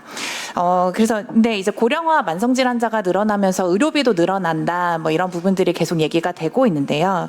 근데 현재 활용되고 있는 부분들은 이제 의료 데이터를 가지고 여러 가지 이제 문제를 해결해 보자라고 얘기를 하고 있는데, 현재 의료 데이터는 사실 병원에서 수집되는 데이터들이 대부분입니다. 근데 앞서 이제 발제자분들에서도 말씀하셨지만, 우리가 실생활에서 집에서 수집할 수 있는 데이터들이 우리의 환자의 치료 여정에, 그리고 우리의 건강 습관 개선에 굉장히 많이 도움이 될 텐데, 이러한 부분들이 데이터 수집이 사실상 쉽지 않은 상황입니다. 하지만 이러한 부분들이 원격 진료랑 원격 모니터링을 활용해서 데이터 수집을 활용을 하게 돼서 복약 여부라든지 식습관, 수면, 활동량, 생체 신호 등의 여러 가지 사용자 데이터들이 수집이 된다면 그게 우리 치료 여정에도 더 많이 도움이 될 거고, 결국에 의료비 절감도 도움이 될 거고, 환자들의 그 예후라든지 건강 증진에도 매우 도움이 될 수 있을 것이라고 생각을 하고 있습니다. 이러한 부분에 있어서도 저도 이제 원격 진료, 비대면 진료가 충분히 도움이 되고, 그래서 더 찬성하는 입장이 되기도 합니다. 특히나 이제 만성 질환자들 대상으로 해서 이런 사용자 데이터를 수집을 해서 원격 모니터링, 그다음에 비대면 진료 부분들이 진행을 하게 된다면 의료비도 절감을 할 수 있고 예후도 더 좋아진다라는 그런 연구 논문도 많이 있습니다. 제가 찾아본 연구 논문 중에 하나는 벨기에에서 이제 저는 복약 쪽이다 보니까 복약 수능도에 대한 부분들 좀 관심 많아서 그쪽의 데이터를 찾아봤는데요. 벨기에에서 스타틴 복용 환자의 복약 수능도를 80에서 100%까지 최적치로 올릴 경우 연간 5,700만에서 8,200만 유로의 의료비 절감 효과가 나타난다라는 그런 데이터도 있었습니다. 우리나라 이제 1인당 연간 의료비가 350만 원이고 한 명이 연간 약국에 가서 쓰는 비용이 58만 원 가량 된다라고 합니다. 그리고 이런 만성 질환자 관리나 이런 부분들이 비대면 진료나 원격 모니터링을 활용해서 관리가 된다 그러면 우리 환자들의 의료비라든지 약국의 비용을 지출하는 부분들도 충분히 절감이 될 것이라고 생각을 하고 있습니다. 그리고 또 하나의 문제는 기존에 저희가 뭐 여러 가지 비대면 진료라든지 이런 이슈가 되면서 약물 안정성과 부작용에 대한 부분들이 많이 이슈가 되었긴 했습니다. 근데 사실 현재도 부작용에 대한 부분들은 사후에 보고하는 형태들이 되고요. 이미 환자들이 약물 부작용을 겪고 그거를 이제 보고를 했을 때 이후에 실마리 분석을 해서 허가 사항이라든지 이렇게 반영이 되는 현재 그런 상황입니다. 하지만 이런 부분들이 실시간으로 모니터링이 되고 실생활에서 데이터 수집이 된다면 약물로 인해서 부작용이 발생을 했을 때 비대면 진료로 먼저 개입이 가능하고 모니터링으로 해서 돌봄 제공자들이 어떤 조치를 취할 수 있는 부분들로 이제 더 발전이 될 수 있지 않을까 생각을 하고 있습니다. 그리고 끝으로 저는 이렇게 수집되는 원격 모니터링이나 비대면 진료에서 수집되는 데이터들이 현재로서는 개인의 건강 습관 데이터, 개인의 데이터 관리 쪽으로만 많이 얘기가 되고 있는데 결국에 이런 부분들이 통합 돌봄 쪽으로 연결이 되어야지만 될 거라고 생각을 하고 있습니다. 제가 최근에 이제 돌봄의 영역에 계신 분들을 많이 만나고 있는데 이게 이제 복지와 의료가 굉장히 다른 영역이라는 것을 많이 느끼게 되었습니다. 근데 현재 저희가 수집하는 의료 데이터들은 의료의 영역들에 있는데요. 이게 고령화되면서 결국에는 복지의 돌봄의 영역들과도 서로 연결이 되어야 되는 부분들이 있습니다. 그로 인해서 저희가 국가에서도 재택의료라든지 우리 동네 주치의라든지 많은 정책들을 내고 있는데요. 하지만 재택의료를 진행하시는 의사분들을 제가 만나봬도 그 방문을 했을 때 그 환자가 먹고 있는 약이 무엇인지, 이 환자의 활동량이 어떻게 되는지, 식사는 어떻게 되고 영양은 어떻게 되는지를 다 질의를 통해서만 확인할 수밖에 없어서 거기에 굉장히 많은 시간을 쏟고 있다고 합니다. 근데 이러한 부분들이 여러 가지 실생활의 데이터들로 수집이 되고 데이터가 식별이 되고 활용할 수 있는 데이터 플랫폼으로 구축이 된다면 저희가 이제 환자의 안전도 증진할 수 있고 의료진의 업무 효율도 충분히 증가를 하면서 돌봄의 영역에서도 이런 부분들을 활용할 수 있지 않을까 생각이 되고요. 그것이 이제 오늘 저희가 이제 토론의 주제인 0.5차 의료를 실현할 수 있는 첫 걸음이 될 수 있지 않을까 생각하고 있습니다. 네, 저는 마지막으로 이제 지금까지 의료 데이터는 병원과 의료진이 생성한 데이터에 이제 위주로 편중이 되어 있었는데요. 저희가 디지털 헬스케어 이제 뭐 AI 헬스케어 시대로 들어오면서 환자들로부터 수집되는 실생활의 데이터들로 많이 관심을 갖게 되는 부분입니다. 그런 부분에서 비대면 진료, 그다음에 원격 모니터링이 굉장히 많은 역할을 할 수 있을 거라고 생각을 합니다. 네, 감사합니다. 네, 박경화 대표님 감사드리고요. 혹시 제 생각엔 아마 질문이 지금 이호익 대표님한테만 집중적으로 될 것 같은 느낌이 좀 있는데 우리 이호익 대표님까지 한번 이야기 들어보고 네, 저희가 한번 더 질문을 제가 웬만하면 안 끼어들려고 하긴 하는데 좀 자꾸 입이 근질근질해서 큰일이네요. 지금 솔닥의 이호익 대표님이시고요. 토론 주제는 비대면 진료 요즘 이슈가 되고 있는 내용이긴 한데 초재진 프레임을 넘어서 지속적인 건강관리로라는 토론 주제를 이야기해 주겠습니다. 네, 부탁드릴게요. 네, 안녕하십니까. 솔닥의 이호익입니다. 처음 이제 김원성 교수님께서 이제 비대면 진료를 5년간 시범 사업을 했고 이제 오늘 토론회도 벌써 3차잖아요. 그래서 이미 할 말은 다 하셨다. 소재는 다 나온 것 같다고 말씀하셨는데, 그래서 오늘 이 토론 주제도 제가 생각할 때는 지금까지 우리가 의논됐던 이 프레임을 넘어서 가지고 정말 이 비대면 진료가 우리가 느끼지 못하는 현장에서 어떻게 좀 작용되고 있는지에 대해서 이 실사례를 좀 전달해야겠다 생각해서 오늘 3가지 사례를 모아서 왔습니다.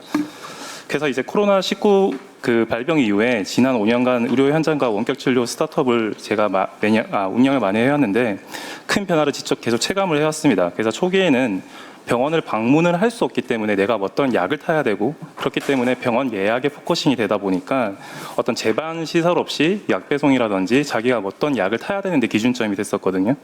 하지만 이제 시간이 흐르면서 이제 비대면 진료는 지속적인 건강 관리의 인프라로 발전을 해가고 있습니다. 그래서 이 인프라 구축 경험을 토대로 해서 지금까지의 프레임이 아닌 이 지속적인 건강 관리 차원에서 논의를 한번 해보고자 합니다. 그래서 저희는 일단 지난 5년 동안 3가지의 좀 큰 축에서 경험을 하게 되는데요. 먼저 첫 번째로 만성질환의 관리입니다. 그래서 대표적인 예로 1형 당뇨의 사례를 볼 수가 있는데, 1형 당뇨 환자는 지금 1차 의원의 어떤 의료진보다도 훨씬 더 자신의 상태를 잘 아는 숙련 환자입니다. 그래서 이들에게는 비대면 진료가 위험을 키우는 초진의 대체물이 아니라 오히려 인슐린이 부족이 발생했을 때 지연 없이 처방 공급을 연결하는 안전망이 될 수 있고, 또 365일 자기가 연속 혈당 측정기로 기록하는 혈당 생활 데이터를 바탕으로 이제 대학병원에 가지 않아도 가능한 상담 조정을 제공하는 통로로 작용을 하고 있습니다. 그래서 비대면 진료를 과도하게 제약하게 되면은 이런 연속 관리의 이점을 스스로 지워버리는 결과가 될 수 있습니다. 그래서 병원 안에서 단발성의 치료보다 병원 밖에서 이어지는 일상의 관리가 합병증을 줄이고 삶의 질을 높일 수가 있습니다. 여기서 비대면 진료는 치료 중심이나 진료의 형태가 아니라 지속적인 건강 관리의 인프라로 작동할 수 있는 좋은 사례로 볼 수가 있겠습니다. 두 번째로는 이제 DTX 디지털 치료제 사례입니다. 그래서 1차 지금 디지털 치료제가 현재 9개가 이제 승인이 나 있고, 이제 미국 같은 경우에서는 40개의 이제 디지털 치료제가 출시되면서 상용화가 돼가고 있는데요. 수면, 우울, 불안 등 경증 정신건강 영역에서는 디지털 치료제가 의약품과 건강기능식품 사이의 간극을 임상적으로 메워주고 있습니다. 약을 복용하지 않고도 증상 개선을 이끌 수 있는 옵션이 현실화되고 있는 것이죠. 문제는 하지만 접근선의 동선입니다. 이 앱을 설치하기 위해서 병원에 오셔서 앱을 까세요 이렇게 말을 하는 것도 말이 안 되는 부분이거든요. 그래서 병원을 방문해 앱을 설치하고 교육을 받는 방식은 환자에게도 의료진에게도 비효율적인 방식입니다. 반면 비대면 진료는 진료, 처방, 사용, 모니터링, 피드백이 하나의 원활한 이 흐름으로 이어질 수가 있습니다. 그래서 전기차와 충전소가 함께 있어야 이동이 가능해지는 만큼 이 디지털 치료제와 비대면 진료는 짝을 이루는 인프라로 바라볼 수가 있습니다. 이렇게 연결될 때만 연결되는 것을 통해서 수능도가 올라가는 것을 확인할 수 있고요. 치료 효과가 제도권에서 측정되고 보상될 수가 있는 것을 확인할 수 있습니다. 혁신의료기술 그리고 신의료기술, 디지털 기반의 비대면 진료와 디지털 치료제의 이 페어링은 선순환을 만들어질 수 있고, 우리는 이것을 통해서 1차 치료의 표준을 세울 수가 있습니다. 이는 대한민국이 세계 의료 강국인 만큼 글로벌 표준이 될 수도 있다고 생각하고 있습니다. 그리고 세 번째는 의료 취약계층의 조기 발견 지속 관리의 측면입니다. 농촌 왕진버스, 섬닥터, 그리고 스마트 경로당과 같은 공공 인프라에 비대면 진료를 연결하게 되면 평소 접촉하기 어려운 정신건강, 안과, 가정학과 등에서 원격 문진, 검사, 연계, 처방 교육이 가능해집니다. 당뇨, 치매, 고혈압 위험이 높은데도 모르고 살아가시는 분들, 그리고 치료를 받고 있지만 경과 판단이 어려운 분들이 집, 마을 단위에서 조기에 식별되고 꾸준히 관찰을 받을 수 있는 경로가 될 수 있습니다. 이는 단지 약을 비대면 진료를 통해서 전달하는 기능을 넘어 예방의료의 설계를 가능하게 해주는 인프라입니다.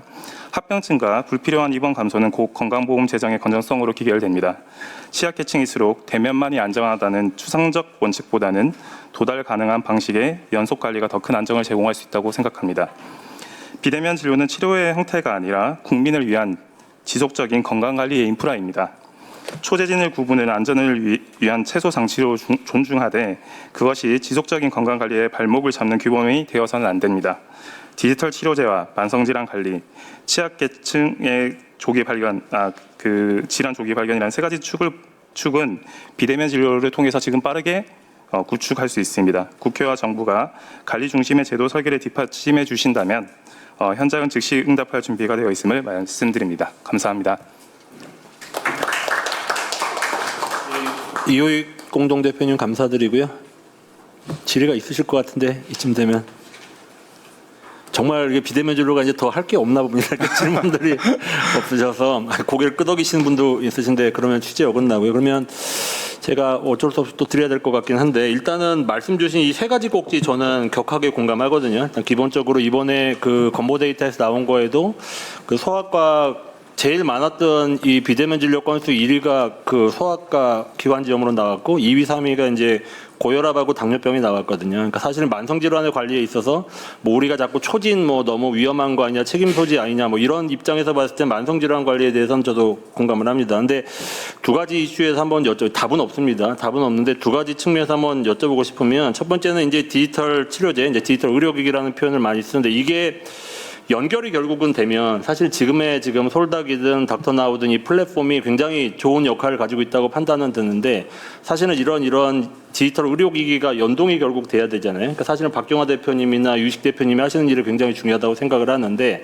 이게 자꾸 경쟁이라는 말씀을 드려서 죄송하긴 한데 대부분 이런 의료기기들이 비대면 진료 업체하고 협업을 한다기보다는 기존에 존재하고 있는 EMR, 그죠? 의사분들이 사용하고 있는 EMR의 연동을 시도하는 경향이 있잖아요. 사실 그러면 제가 궁극적으로 요게 당연히 연결되면 좋긴 하겠지만 이게 지금 EMR 업체와 이 비대면 진료 플랫폼 간의 관계가 나중에 어떻게 정립이 될까 하는 궁금함이 있거든요. 답은 없는 내용입니다. 그거 좀 여쭤봐도 될까요? 사실 그 EMR 업체분들은 비대면 진료, 그분들은 왜 비대면 진료를 안 할까라는 생각도 좀 있긴 한데 예. 답은 없습니다. 다시 말씀드리면.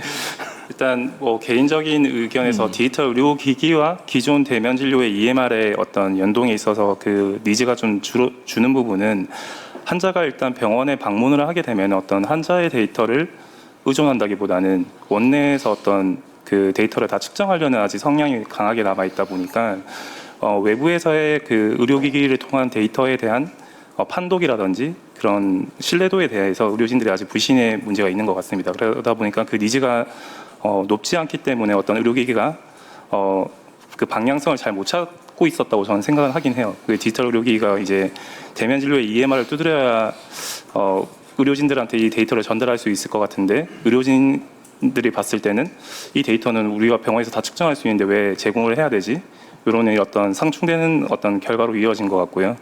이제 비대면 진료나 원격 의료, 원격 진료에 있어서는 환자에 대해서 파악을 할 수 없잖아요. 그러다 보니까 이 코로나 시기에 디지털 헬스케어에 있는 시장의 데이터를 오히려 의료진 쪽에서 요구하기를 시작한 부분입니다. 그래서 CGM 데이터라든지 연속 혈당 측정 데이터라든지 이런 혈압 데이터라든지 시계열 데이터를 한 달 내내 측정했을 때 의료진들이 오히려 병원에 못 오니까 그 데이터를 보게 되는 거죠. 그렇게 봤을 때는 이제 비대면 진료의 시장에 있어서 앞으로 디지털 의료기기 그 측정기기들은 연동이 더욱더 활발해질 것이라고 판단을 하고 있고요.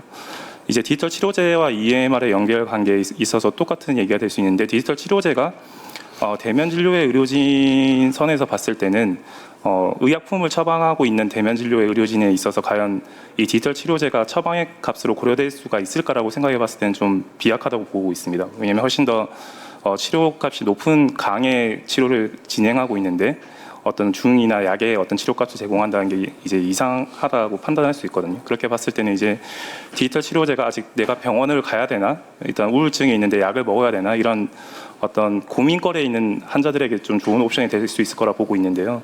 그렇게 봤을 때 이제 비대면 진료에 더 부합한 어떤 시장의 영역이라 보고 있고요.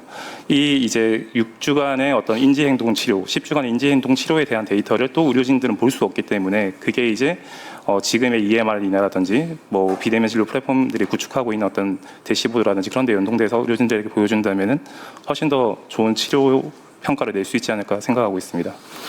네, 그러니까 기본적으로 사실은 이게 의료협회에서도 그렇고 좀 우려하는 것들 중에 하나가 이제 이 비대면 진료 플랫폼이 너무 사용자 편의성으로 집중되어 있는 것이 아니냐라고 이제 오해들이 있는데 사실 우리 이호익 대표님 말씀 주신 거나 우리 박경화 대표님과 유희식 대표님 말씀 주시는 거를 종합해 보면 사실 이제 앞으로 더 나아갈 방향은 단순한 이런 진료 형태가 아니라 다양한 이제 PGH 데이터들 다 머징을 해서 결국 이제 사용자 친화적으로 가겠다라는 이제 그런 내용으로 제가 좀 이해가 들고요. 옆에서 고개 끄덕여 주신 우리 남하나 닥터 형님도 한 말씀 해 주시죠. 이효익 대표님이 다 말씀을 잘 해주셨는데 결국에는 의료 소비자 차원에서도 많은 고민이 필요하다는 것이 결국 저의 가장 큰 뜻이 쓰인 것 같습니다. 여태까지 디지털 헬스케어나 모든 의료 서비스의 디지털라이제이션이 결국에는 의료 공급자인 의사의 차원에서만 이루어져 왔는데 과연 그 혜택이 의료 소비자들에게 잘 돌아가고 있었나에 대한 고민이 계속 있고 거기에서 뭐 출발점이 그렇게 된 것 같습니다. 네, 감사합니다. 나중에 그 EMR 업체들 한번 모셔놓고 하는 것도 그분들도 아니 요즘에 두 분도 제가 알기로는 이제 MD 의사분들인 걸로 알고 있는데 요즘에는 EMR 업체분들도 다 MD 분들이 많이 만드셔가지고 점점 이렇게 인물도 다 두 분 다 좋으시고 이렇게 점점 이렇게 능력들이 좋아지시는 것 같습니다. 죄송합니다. 다음에는 우리 저의 이 공청회도 주최해 주신 우리 원격의료 산업협의회 그리고 닥터나우 대외정책이사로 계신 우리 이슬 공동회장님의 토론이 있으시겠습니다. 주제는 지속 가능한 비대면 진료 서비스의 미래를 위한 산업계의 역할이라는 주제를 주시겠습니다. 부탁드리겠습니다. 네. 소개받은 이슬입니다. 제가 국회 토론을 많이 와본 것 같은데 이렇게 교수님처럼 진행해 주시는 좌장님은 처음 뵈가지고 지금 마음이 막 콩닥콩닥합니다. 네, 최근에 국회랑 정부가 비대면 진료 정식 법제화를 위해서 논의를 좀 본격화해 주셨는데요. 아까 이효익 대표님 말씀 주신 것처럼 뭐 비대면 진료가 필요하냐 아니냐, 초진이냐 재진이냐 이런 쟁점들을 좀 뛰어넘어서 어떻게 더 잘 도입할 것인가에 대한 논의로 나아간 점에 대해서 되게 기쁘게 생각하고 또 환영하는 마음이 있습니다. 그리고 그 과정에서 사실 보건복지부에서 굉장한 노력을 기울여 주셨다는 걸 알고 있어서 이 자리를 빌어서 좀 감사하다는 말씀을 드리고 싶습니다. 지난 6년간 23,000개소의 의료기관과 492만 명의 국민이 비대면 진료를 이용했다고 하고요. 코로나 재택 치료자를 제외하고도 상당한 경험이 축적됐다고 이제 보고 있습니다. 근데 이제 법제화가 좀 본격적으로 논의되는 과정에서 비대면 진료 중개 플랫폼에 대한 규제가 좀 쟁점으로 부각되어 있다는 점을 저희가 너무 잘 인식하고 있다 보니까 오늘 주제를 이제 저희 산업계가 그럼 어떤 역할들을 앞으로 해나가야 되는가에 대해서 좀 정하게 됐고요. 기대랑 우려가 공존하고 있는 만큼 좀 기대에는 부응하고 또 우려는 해소하면서 신뢰받는 전달 체계로 저희가 나아가야 하기 때문에 좀 고민을 해야 한다고 생각하고 있습니다. 첫 번째로 저희가 좀 말씀드리고 싶은 것은 법과 원칙을 저희가 지키겠다는 것입니다. 그러니까 아시겠지만 비대면 진료는 단순히 환자랑 의사를 연결해주는 수준이 아니고요. 환자, 의사, 간호사, 약사 등 되게 다양한 주체가 참여를 합니다. 그리고 플랫폼은 이들을 연결하고 있는데요. 단순한 예약이나 주문 전달 시스템과는 다르게 높은 수준의 민감성을 요구하고 법제화 이후에 제도가 이제 구체화되면 아마 참여 주체마다 준수해야 하는 어떤 규정들도 모두 다르게 될 것입니다. 그리고 상호 주고받는 정보도 아까 설문조사에서도 나온 것처럼 그 건강정보에 해당하는 정보가 많기 때문에 민감도가 높은데요. 이제 플랫폼의 역할은 사실 의사께서는 의사가 그 규정을 위반하지 않도록 그 의료계에서 만들어주신 표준 진료 지침을 잘 지키실 수 있도록 교육 모니터링하고 그리고 이제 그 진료 지침이 사실 어려울 거기 때문에 조금이라도 더 편리하게 잘 참고하실 수 있도록 지원하는 역할을 해야 될 것이고요. 계속 좀 오랜 시간 문제가 되었던 것이기도 하지만 어떤 고의적인 일탈행위가 발생하거나 그리고 고의적으로 제도를 좀 악용하는 사례가 저희가 명확하게 발견되는 경우에는 정부와 의료계에 보고해서 자정과 신뢰를 제고할 수 있도록 협력하고 싶습니다. 두 번째로는 편의성과 안전성은 사실 두 가지 다 비례할 수 있는 가치라고 생각하는데요. 비대면 진료가 편의성과 그 안전성의 대립구도에 계속 놓여 있었습니다. 그리고 플랫폼의 서비스가 편의성에만 중점을 두고 있다는 그런 지적도 있었는데 다소 억울한 지점도 있지만 그런 좀 지적도 있었던 게 사실입니다. 하지만 플랫폼은 편의성과 안전성이 함께 강화될 수 있다는 것을 증명할 수 있다고 확신합니다. 최근에 유명 연예인이 대리 처방 의혹을 받으니까 비대면 진료도 처방이 금지된 향정신성 의약품을 처방받았다 이렇게 주장을 하면서 비대면으로 처방이 금지된 약품이 수만 건 이상 처방된 사실이 좀 드러났거든요. 근데 이제 닥터나우나 나만의 닥터와 같이 비대면 진료에 특화된 서비스들은 자체 모니터링 시스템을 갖추고 있고 실제로 지난 몇 년간 약 300건에 달하는 정정을 이끌어냈습니다. 플랫폼의 모니터링 시스템이 없었다면 처방금지 의약품이 환자에게 바로 전달됐을 사례인 것인데요. 이것처럼 플랫폼이 환자의 편의성을 높이면서도 의료인의 실수를 좀 보완하거나 예방할 수 있는 그래서 안전성을 높일 수 있는 역할을 할 수 있다는 것을 좀 보여주고 있는 것 같습니다. 나아가서 이제 비대면 진료에 대한 그 제도 불확실성이 좀 해소가 되면 앞서 말씀하신 그런 데이터와의 연계 그리고 혁신 의료기기 의료기기와의 활용, 그리고 의료인께서 임상 결정을 하시는 과정에서 참고하실 수 있을 만한 그런 AI 기반 서비스 등 같은 것들을 확장해서 편의성과 안전성을 모두 추구할 수 있을 거라고 생각합니다. 이제 기본 의료 실현과 의료 격차 해소라고 좀 거창하게 표현했는데요. 그 의료 격차를 실질적으로 해소하려면 모두 아시겠지만 부족한 의료 자원을 효율적으로 활용할 수 있어야 한다고 생각합니다. 의료 격차가 존재하는 지금 비대면 진료는 그 기본 의료 보장을 위해서 어떤 최소한의 핵심 인프라로 자리 잡을 수 있을 거라 생각하는데요. 의료 자원이 부족한 지역이고 계층일수록 비대면 진료의 필요성은 더 큽니다. 근데 그러한 취약계층이 비대면 진료의 혜택을 받으려면 저희는 오히려 역설적으로 제도가 더욱 개방되어야 한다고 생각하고 있습니다. 대다수의 일반 국민이 비대면 진료를 적극적으로 활용할 수 있어야 의료기관에서도 참여가 유인되고 또 더 많은 의료기관이 참여해야 기술적으로도 더 많이 발전할 수 있기 때문인데요. 환자를 선별적으로 허용할수록 제도의 확산은 더딜 수밖에 없다고 생각합니다. 일례로 이제 제가 약배송 예시를 들었는데 시범사업 전환 이후에 약배송이 좀 제한되면서 약국의 참여가 상당히 급감을 했습니다. 왜냐하면 약배송을 받을 수 있는 환자 자체가 적어지다 보니까 약국에서 그런 품을 들일 이유가 없거든요. 그래서 지금 현재 약배송 서비스를 제공하고 있는 기업은 제가 알기로는 닥터나우와 나만의 닥터밖에 없습니다.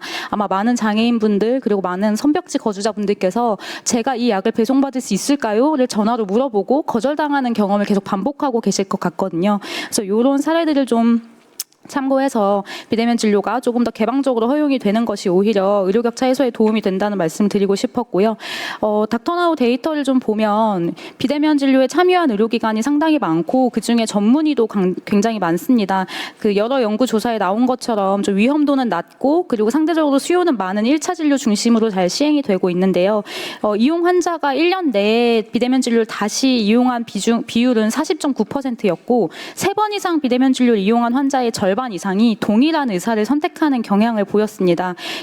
이러한 지표는 이제 비대면 진료가 1차 의료 중심으로 환자 의료 접근성은 증진하면서도 비대면 인프라 내에서도 진료 연속성을 어느 정도 보장할 수 있다는 걸 보여주고 있는데요. 이제 최근에 비대면 진료 제도와 논의가 이루어지면서 이제 지역을 좀 제한해서 의료 연속성을 높이자라고 하는 논의도 되고 있는 것으로 알고 있습니다. 이제 이런 식으로 지금 이미 플랫폼에서도 그런 진료 연속성이 나타나고 있기 때문에 지역 제한이 이루어져서 이제 지역에 있는 의료기관과 대면 진료, 비대면 진료를 병행할 수 있는 시대가 오면 아마도 조금 더 연속성 있는 진료가 가능해질 거라고 기대를 하고 있고요. 앞으로 의료 마이 데이터가 또 보편화되면 대면 진료 경험 여부와 관계없이 아까 이효익 대표님 말씀하신 것처럼 환자가 일상생활에서 수집한 여러 가지 정보를 의사에게 충분히 제공을 하고 또 의사는 그 정보에 따라서 충분한 진료를 제공할 그 시대가 열릴 거라고 생각합니다.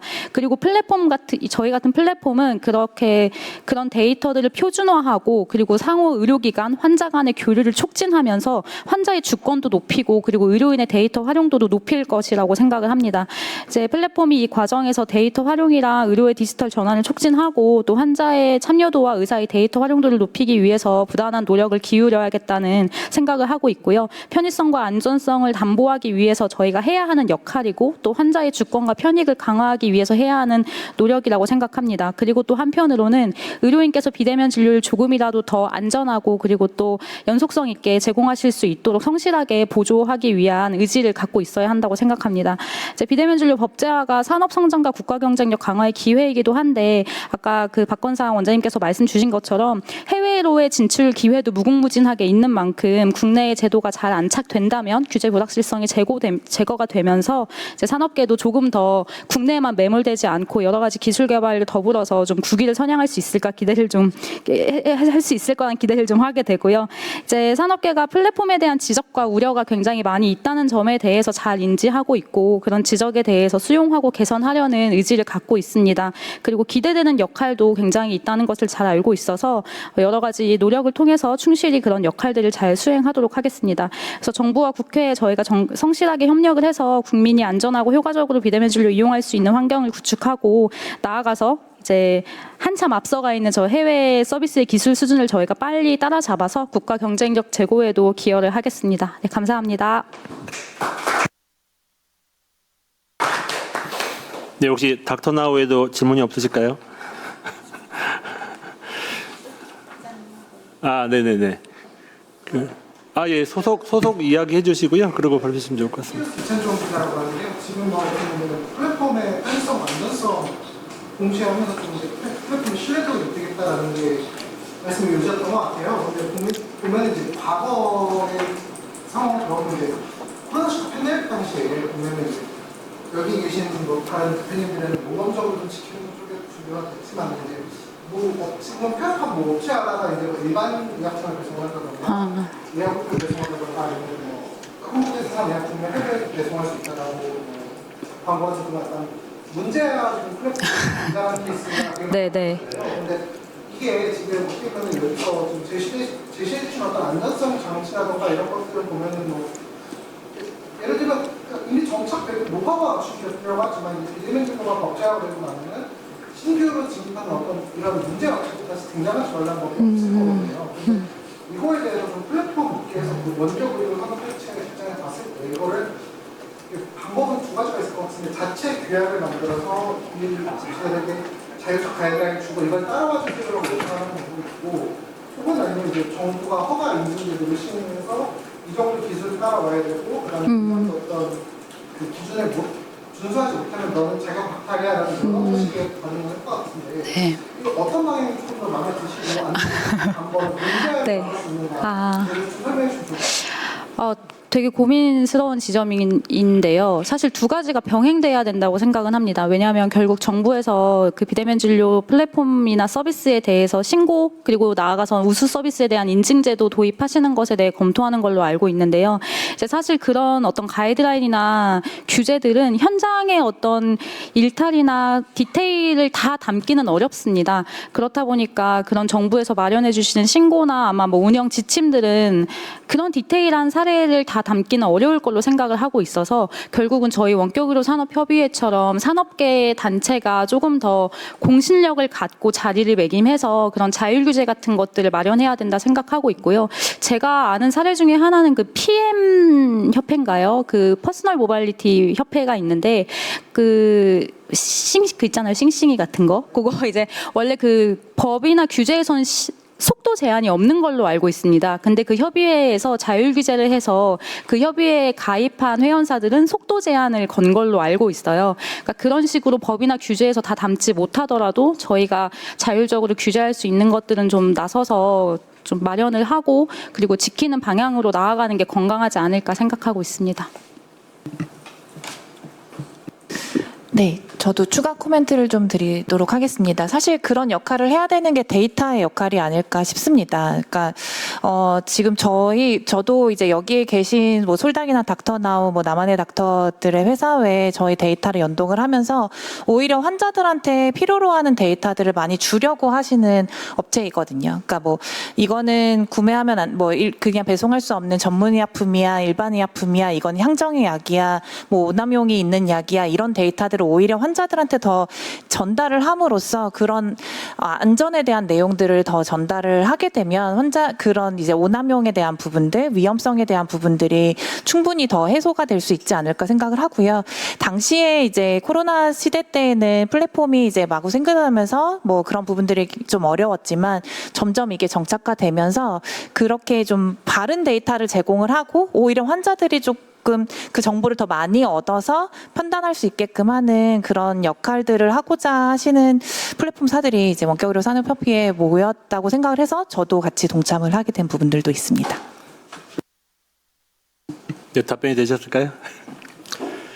닥터나우를 보면 좀 약간 애잔한 느낌이 있습니다. 이게 지금 보면 여기 이 책자의 토론문을 봐도 일본이 법과 원칙을 지키는 플랫폼이 되겠습니다라고 써 있거든요. 이게 얼마나 많은 상처를 받고 여기까지 겪어오셨으면은 이 첫 장을 이렇게 쓰셨는지 모르겠는데 사실은 이 비대면 진료가 올해는 된다라는 게 거의 뭐 15년, 20년이 됐고요. 그래서 이건 개인적인 생각입니다만 사실은 그래도 그렇게 앞에서 상처받고 지나왔던 이 플랫폼이 있었기에 사실 여기까지 온 건 맞거든요. 그러니까 사실은 이 부분에 대한 우리가 기여도는 충분하게 인정을 해줘야 되는 상황인 건 맞고요. 근데 갑자기 얘기하다가 떠오르는 게 지금은 이게 비대면 진료의 그 상용화 때문에 이렇게 솔닥, 나만의 닥터, 원닥 이렇게 있으신데 나중에 합법화 되면 경쟁 아닌가요, 셋이? 이렇게 계속 친하게 지내셔도 되는 건가요? 지금도 엄청 실제로 친한지는 경쟁상. 모르겠습니다만. 예, 의지할 게 이제 저희밖에 없다 보니까. 네? 예측이 안 되지만 계속 친해지는 거. 아, 네네네. 뭐 그거 한번 보는 것도 재미가 있을 것 같고요. 남의 닥터나우에게 그래서 제가 좀 부탁드리고 싶은 거는 뭐냐면 아까도 말씀드렸지만 뭐 앞에서 상처받은 공로가 분명히 있으신데 지금 뭐 이런 공청회도 많이 만들어 주시고 하지만 아직까지도 이제 그 일부 의사분들이나 일반인들은 이 플랫폼을 단순히 이제 편하다라는 거에만 지금 치우쳐 있는 분들이 있거든요. 그래서 사실은 이 비대면 진료가 제대로 상용화되기 위해서는 이 사회적인 공감대가 정말 이제 건강 관리를 위한 플랫폼이다. 뭐 많이 지금 뭐 데이터 관련 노력도 많이 해주시고 계시지만 그런 공감대를 지속적으로 오픈하고 해서 환자분들의 의식 수준이 같이 올라가야 된다. 이제 그런 쪽에서는 이 닥터나우가 지금 그 역할을 많이 해주고 있다라고 좀 생각을 하고 있습니다. 그래서 결국은 이 디지털 헬스하고 좀 겹쳐질 것 같다는 생각은 저도 하고 있고요. 그리고 아까 텀에 대해서 말씀드리면 아까 그 데이터 드라이브 말씀 주셨는데 2023년도에 WHO에서 처음에 이 용어를 이야기할 때 원래 디지털 헬스건 의사 자율권이 많이 좋아졌으니까 비대면 진료도 원래는 피지션 드라이브였다가 그 지금 말씀드린 것처럼 의사들의 참여가 너무 저조하고 반대를 하니까 데이터 드라이브로 바뀌었고요. 최근에는 말장난이긴 한데 데이터 베이스드 피지션 드라이브로 바뀌었습니다. 예, 그러니까 의사에게 자율권을 주고 그 데이터를 의사들이 판단하게 해줘라. 뭐 말장난 같긴 한데 뭐 계속 이런 것들을 협업하신다라고 하니까 앞으로 조금 더 좋은 방향으로 갈 수 있지 않을까 뭐 그런 기대를 하고요. 질문을 좀 해주셔야 제가 좀 말을 좀 덜합니다. 예. 그 다음에 시간은 적절하게 잘 되고 지금 제가 빨리 하고 심심해하시는 우리 여기 양쪽에 두 분께도 질문을 좀 드리고 싶은데 시간이 될지는 잘 모르겠습니다. 우리 다음에는 벤처기업협회의 이민영 팀장님께서 신산업 분야 직역 갈등 해소를 위한 가이드라인 제정 필요성에 대해서 토론 주제를 말씀해 주시겠습니다. 부탁드리겠습니다. 네, 안녕하십니까. 벤처기업회 이민영입니다. 저는 뭐 디지털 헬스나 뭐 비대면 의료 쪽에 좀 국한되는 내용은 아니고요. 신산업 분야 규제, 특히나 이제 직역 단체와의 갈등 해소에 대한 부분에 대해서 좀 말씀드리려고 합니다. 얼마 전 어느 토론에서 이제 발표가 된 게 저희가 이제 자국 플랫폼을 보유하고 있는 몇 안 되는 나라에 해당된다고 합니다. 더군다나 이제 모바일 플랫폼, 모바일 앱 시장에서는 우리나라가 3위라고 하거든요. 그만큼 우리나라의 그 플랫폼 경쟁력이 그만큼 높은 수준에 있고 또 그 AI 시대를 이제 그 강국으로 도약하기 위해서는 당연히 플랫폼이 필요한 시기이기 때문에 플랫폼에 대한 규제나 뭐 이런 갈등들은 당연히 좀 해소가 되는 차원으로 좀 접근이 돼야 된다라는 취지로 좀 말씀을 드리겠습니다. 아시다시피 이제 예전에 그 타다와 이 택시업계 간의 갈등이 좀 있었습니다. 이게 타다 금지법까지 이제 발의가 되면서 시행이 됐었죠. 그리고 결과적으로는 국회에서 이제 해당 그 정당에서 사과까지 하면서 이 부분을 좀 철회하고 이런 좀 사례가 있었습니다. 근데 이 부분이 지금도 계속 일어나고 있습니다. 뭐 게재된 대로 이제 변호사협회랑 로톡과의 관계, 또 세무사회나 3.3 그리고 지금 발표하신 이제 닥터나우와 의사협회나 약사협회 이런 갈등들이 계속 좀 지속되고 있거든요. 그러니까 이게 그 단순한 갈등의 문제가 아니라 사실은 우리 벤처 스타트업들이 혁신적인 아이디어를 가지고 신산업에 진출을 하고 있는데 사실 제도나 이런 정부의 정책들은 이 신산업을 따라오지 못하는 한계가 있습니다. 그렇다 보니까 이 부분에 대해서 약간 방관자적인 입장이나 아니면 중립적인 입장에서 바라만 보는 입장이 좀 있고요. 또 기존의 직역단체들 아까 뭐 교수님도 말씀하셨지만 눈치를 볼 수밖에 없는 구조이기 때문에 직역단체를 거스르면서 우리 벤처 스타트업들이 이 사업을 영위하는 환경이 굉장히 어렵습니다. 그래서 그런 차원에서 최근에 이제 법무부에서 발표된 변호사 검색 서비스 운영 가이드라인이라는 게 있습니다. 이게 저희 협회도 참여를 해서 가이드라인을 제정을 했는데요. 이 부분 사례를 좀 말씀을 드리겠습니다. 아시다시피 이 부분은 이제 로톡에 관련된 내용입니다. 이제 법률 서비스와 관련된 내용인데 2015년부터죠. 이제 변협에서 계속 그 고소 고발 사건이 이어졌습니다. 그리고 이제 헌법재판소하고 이제 공정거래위원회를 통해서 이게 일부 위헌 결정이 내려지고 뭐 공정에서 이제 시정명령이나 과태료 처분들이 내려지면서 결국은 이제 로톡의 이 산업 영역들이 뭐 잘못되지 않았다 이런 판단들을 좀 거치면서 이제 법무부에서도 이제 변협에서 그 변호사들의 징계권을 갖고 있기 때문에 변협에서 이제 이 리걸테크업에 참여했던 변호사들을 징계를 했습니다. 123명 변호사들을 징계를 했는데 이걸 이제 법무부에서 그 징계 의결한 변호사들을 전부 취소하면서 이 법무부 차원에서 이쪽 영역에 대한 가이드라인을 만들겠다라고 발표를 했습니다. 그래서 그 가이드라인에 참여하는 게 당연히 이제 변호사 단체도 참여를 하고요. 또 저희 같이 이제 벤처 스타트업계에도 참여를 하고 학계 이제 전체적으로 한 15분 정도가 참여를 해서 이 변호사 제도 개선 특별위원회가 발족이 됐습니다. 그래서 협회 측에서 이제 리걸테크 업계를 대변해서 참여를 했고요.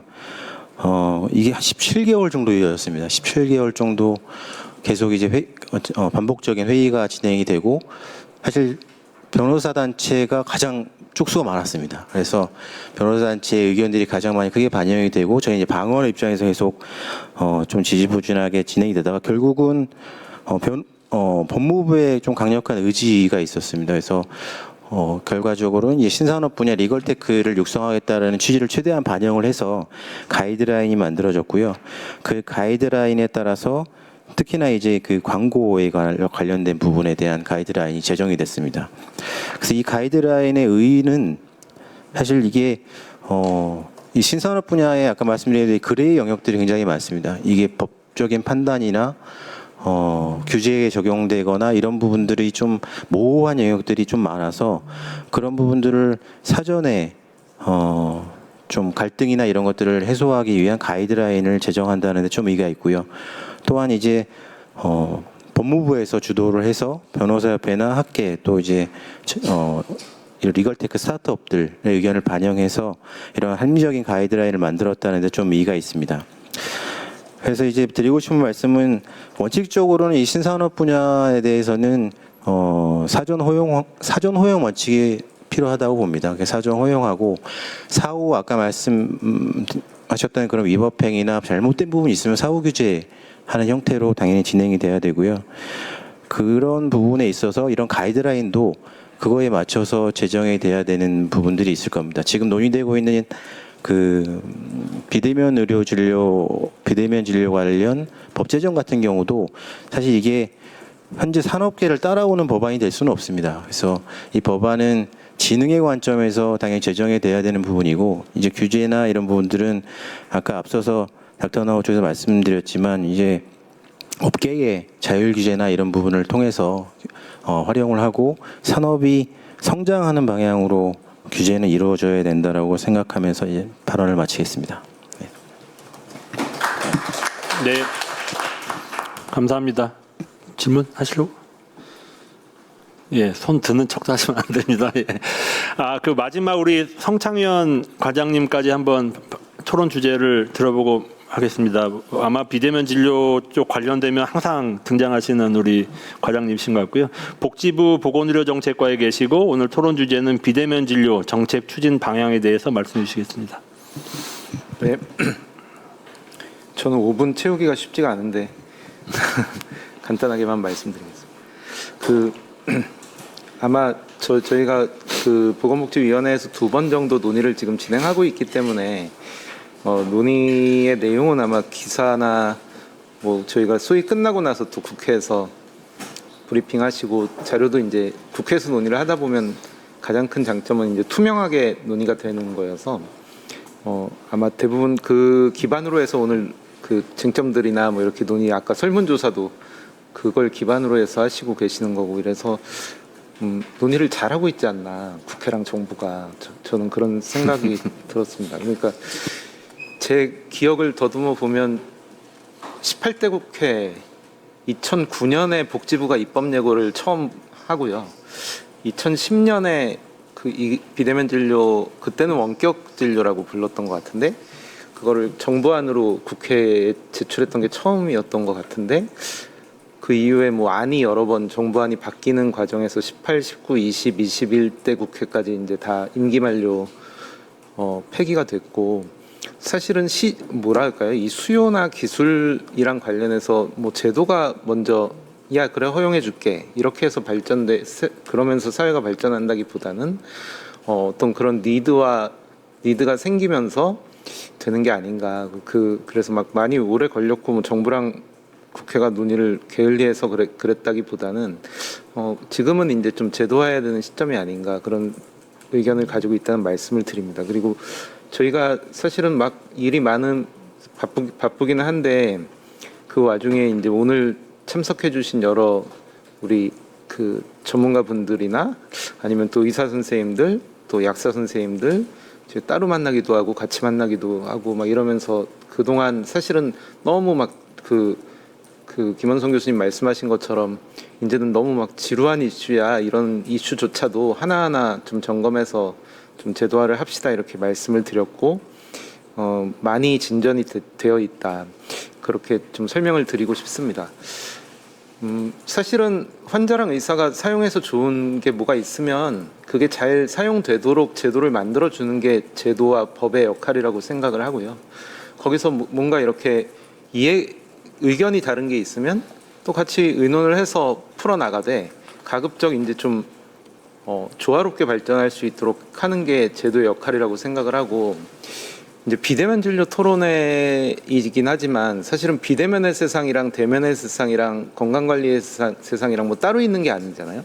환자는 아까 박경화 선생님 말씀하신 것처럼 재택에서도 자기 건강관리를 해야 되고 그다음에 대면 진료 받으면서 검진도 받고 검사도 받아야 되고 또 어느 경우에는 비대면 진료를 통해서 또 뭔가 기술적 도움도 받아야 되는 게 당연한 거기 때문에 그 세 가지가 잘 어우러지는 제도를 만들어야 된다고 생각하고 아까 EMR 업체 얘기해 주셨지만 원내에서 하는 EMR 업계와 또 비대면 진료를 주로 사업하시고 계시는 분과 또 뭐 다른 어떤 데이터 중심의 다른 사업 구상을 하시는 여러 아이디어 기반의 우리 그 중소기업들 플랫폼들의 아이디어가 결국에는 그 환자와 의사의 좋은 의료 시스템을 만드는 데 도움이 되는 방향으로 가면 될 것 같습니다. 그 과정에서 이제 되게 많은 뭐 쟁점들도 있고 그랬지만 다행히 이제 많이 정리가 돼서 다음 아마 소위 때쯤에는 결론이 날 수 있지 않을까 싶고 저희가 생각하고 있는 거는 일일이 뭔가 규제를 하고 법으로 모든 거를 금지하거나 뭐 이렇게 하는 방식보다는 뭔가 이렇게 좀 유연한 제도 그러니까 이게 디지털 대전환 체계에 있어서는 법에서 모든 걸 규정하는 체계보다는 가급적 좀 유연성을 인정하면서 만들어주는 게 좋겠다는 생각을 하고 지금 제도를 만들고 있다 이런 말씀을 드리겠습니다. 제가 그 캘리포니아 주정부에서 일을 했던 적이 있는데 그때 이제 무슨 우리로 치면 지역사회 건강 계획 같은 거를 걔네들도 카운티 단위로 만들거든요. 그래서 워크숍도 하고 이러는데 워크숍 하러 가보면 그 테이블에 그 친구들 얘기로는 IT 가이들이 다 들어와 있어요. 근데 그분들이 왜 들어와 있냐면 병원의 데이터와 지역사회의 데이터들을 어떻게 연계를 해서 캘리포니아의 건강 수준을 높일까 뭐 이런 고민들을 이제 공무원들이나 아니면은 뭐 시민 운동하시는 분들이나 뭐 여러분들이 같이 하는 과정에서 그 기술이 어떻게 그거에 도움을 줄까라는 게 되게 중요한 부분으로 논의가 되고 있고 아마 아까 그 통합돌봄이랑도 관련해서 의견을 주셨는데 재택의료라고 해서 뭐 대면 진료나 비대면 진료나 재택의료나 이런 것들이 결국에 환자 입장에서는 연계가 돼야 되기 때문에 그런 차원에서 접근하는 것이 맞고 앞으로 더 그런 방향으로 발전이 되지 않을까 그런 생각을 하고 있습니다. 그래서 아마 저희 그 법으로 모든 걸 해결할 수는 없지만 제도화가 되고 나면 또 각자의 그 액터들의 입장에서는 유불리도 좀 있을 수 있고 또 없던 의무가 생기기도 하고 법제도라는 것이 이제 뭔가 룰을 위반했을 때 통제 수단이 되기도 하지만 반면 아까 이슬 대표님 말씀하신 것처럼 불확실성이 없어지는 그런 측면이 있기 때문에 이제는 그 룰 안에서 뭔가 이렇게 조금 더 질적 수준을 높이는 방향으로 발전해야 되는 그런 상황이 아닐까 그런 의견을 말씀드리고 싶습니다. 그래서 뭐 구체적인 거는 뭐 저 국회에서 지금 논의를 진행 중이어서 저 이게 정부의 대안이다라기보다는 국회에서 논의를 진행 중이고 어떤 그 소위의 결론이 나올 때까지 저희도 성실하게 오늘 나왔던 의견들을 잘 전달하면서 논의를 같이 해 나가겠다 이런 말씀 드리면서 마치겠습니다. 네. 네, 역시 질문 있으실까요? 보통 그 복지부에서 나오시면 굉장히 공격적인 질문을 많이 받으시는데 오늘은 막 다 사진을 제일 많이 찍으시고 기자님들도 타자가 막 속도가 달라지시는 느낌이었거든요. 뭐 질문하셔도 됩니다만, 네, 하여튼 뭐 저희가 이미 여러 차례 좀 투명하게 설명드리고 그래서 그렇지 않을까 싶습니다. 네. 네, 말씀해 주세요. 저 소속 얘기해 주시고 질문해 주시면 더 좋을 것 같습니다. 네. 한림대학에 있고요. 이거 오래된 주제인 것 같은데, 근데 조금 잘 크게 활성화가 안 되는 이유가 여러 가지가 있겠지만, 지부가 접근한 태도가 어떤 걸 목표로 갖고 있는지 약간 궁금하네요. 그리고 이거가 지금 우리가 비대면 진료 뭐 이런 거 같은 게 본격적으로 이렇게 목적이 그러니까 국민들의 의료 접근성이 확대냐, 아니면 편의성 확대냐, 아니면 의료비 절감이냐, 뭐 이런 거에 따라서 지금 이 정부가 접근하는 방식이 달라질 건데 지금 거의 뭔지 잘 모르겠어요. 어떤 거가 정답으로 하는 거지. 그리고 금방 뭐 필리핀도 뭐 지역 커뮤니티도 있다듯이 어쩌면 우리도 이게 우리가 의료보험도 처음에 시작할 때 어떻게 했냐면 지역부터 했어요. 지역 단위. 이게 지금처럼 통합된 단위가 아니고 지역마다 이렇게 나눴거든요. 그러니까 그때는 지방 의료보험 조합에서 이 병원도 지정을 했었어요. 처음부터. 이게 우리가 지금 뭐 강제 지정제를 갖고서 뭐 다 그런 것도 알고 있는데 그 당시 처음 시작할 때 우리가 병원을 지정을 했었거든요. 그러니까 그런 식으로 이거 어쩌면 우리가 지역별로다가 우리가 목표를 만약에 뭐 믹스도 의료 때라든지 뭐 이런 쪽에 초점을 두려면 지역 단위로 아니면 도 단위로라든지 해서라도 이 지금 현재 우리가 보면 공중보건의가 부족해갖고 뭐 보건소 못하잖아요. 그러니까 뭐 이런 식으로 뭔가나 구체적인 대안을 내놔야 이게 이 오래된 주제 갖고 뭔가를 하나 돌파가 생기지 않을까 하는 생각이 드는데 어떻게 생각하십니까? 네, 지금 질의하신 분이 누군지 모르시나요? 저는 너무 잘하는 분이에요. 아닙니다. 네, 우리 김동섭 대기자님, 조선일보 출신의 김동섭 대기자님 질문 주셨고, 그러니까 참 시간이 많이 걸리기는 했는데 저희가 생각하고 있는 비대면 진료를 하려고 하는 목적이 뭐냐? 예를 들어서 산업 발전을 위해서냐, 아니면 접근성 확대를 위해서냐, 아니면 뭐 의료비 절감을 위해서냐. 사실은 저는 어떻게 생각하냐면 뭐 이게 정말 우답이 될 수도 있겠지만 전에 이제 막 이 비대면 진료가 막 그 영리화 아니야? 그동안 이렇게 의료법이나 약사법 체계에 있던 거랑 다른 게 들어와서 이질적인 것들이 있을 때 영리화가 목적 아니야? 뭐 이런 논란도 겪은 적이 있고, 정부가 의료계에서는 이게 뭐 나중에 아까 설문조사에도 있던데 뭐 다른 어떤 의료비 절감을 위한 어떤 정책이랑 연결되는 거 아니야? 그러면서 공급 체계가 되게 영향을 많이 받을 텐데 이런 걱정들이 있는 게 사실입니다. 우리 옆에 계시는 이민영 선생님께서 아까 말씀해 주셨지만 그 직역과 어떤 기술과 어떤 그런 대립과 논쟁들도 그런 측면이고, 근데 정부가 단기적으로 보면 야 이거는 접근성 확대야, 뭐 화상이나 이런 걸 가지고도 의사를 더 많이 만날 수 있잖아, 뭐 이런 형태의 목표를 제시할 수 있고, 뭐 그게 뭐 당연히 맞는 말씀이긴 하지만 저희 생각은 일단은 이게 디지털이나 AI나 지금 이런 어떻게 보면 의료 체계에 들어오고 있는 영향들이 당연히 국민들이나 의료 시스템이 그런 뭔가 변화들을 적절하게 활용할 수 있도록 제도가 열어주는 게 일단 저는 중요하다고 생각합니다. 그거를 너무 옛날 제도에 그대로 있어서 그게 활용이 잘 안 돼서 그 혜택을 못 받는 거는 문제가 있기 때문에 일단 그런 가능성들 열어두는 게 되게 중요하다고 생각을 하고, 정부가 이제 이 기술을 의료법에 이제 비대면 진료를 허용함으로 인해서 접근성만 목표야, 내지는 뭐 아까 말씀하신 다른 어떤 의료비 절감이 목표야, 이렇게 목표를 너무 두지 않는 게 오히려 맞지 않을까 저는 그런 생각이고, 당연히 현실에서 기술적으로 가능한 부분에 대해서 적절하게 제도화될 수 있도록 해주는 게 좋고, 근데 이제 그런 차원에서 보면 법제화가 되긴 하지만 그런 변화를 어떻게 속도 조절하고, 아까 뭐 자율협약도 얘기하시고 막 이러셨는데, 그런 것들을 어떻게 같이 풀어나갈 것인가에 대한 부분들은 가급적 유연하게 해주는 것들이 좋겠다. 그래서 뭔가 안전성에 우려가 있다고 하시는 부분이나 활용에 있어서 뭔가 문제가 있다는 부분이 있으면 그것들도 우리 시스템 안에서 좀 해결해 나가면서 할 수 있겠다, 이런 생각을 하고 있다는 말씀을 드리겠습니다. 이상입니다. 네,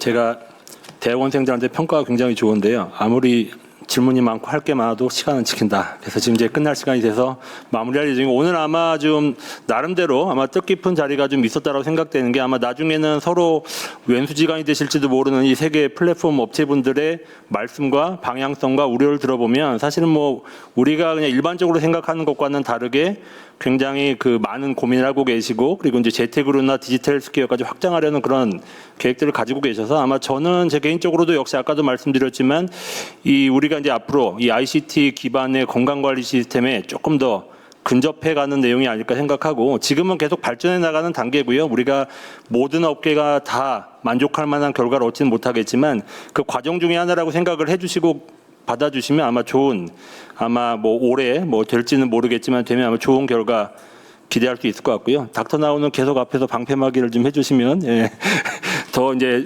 뒤에서 많은 발전이 있을 거라고 생각됩니다. 다들 참석해 주셔서 감사드리고요. 좀 이르지만 추석 연휴 잘 보내시기 바라겠습니다. 마무리 멘트 해주셔야죠. 죄송합니다. 제가 했네요.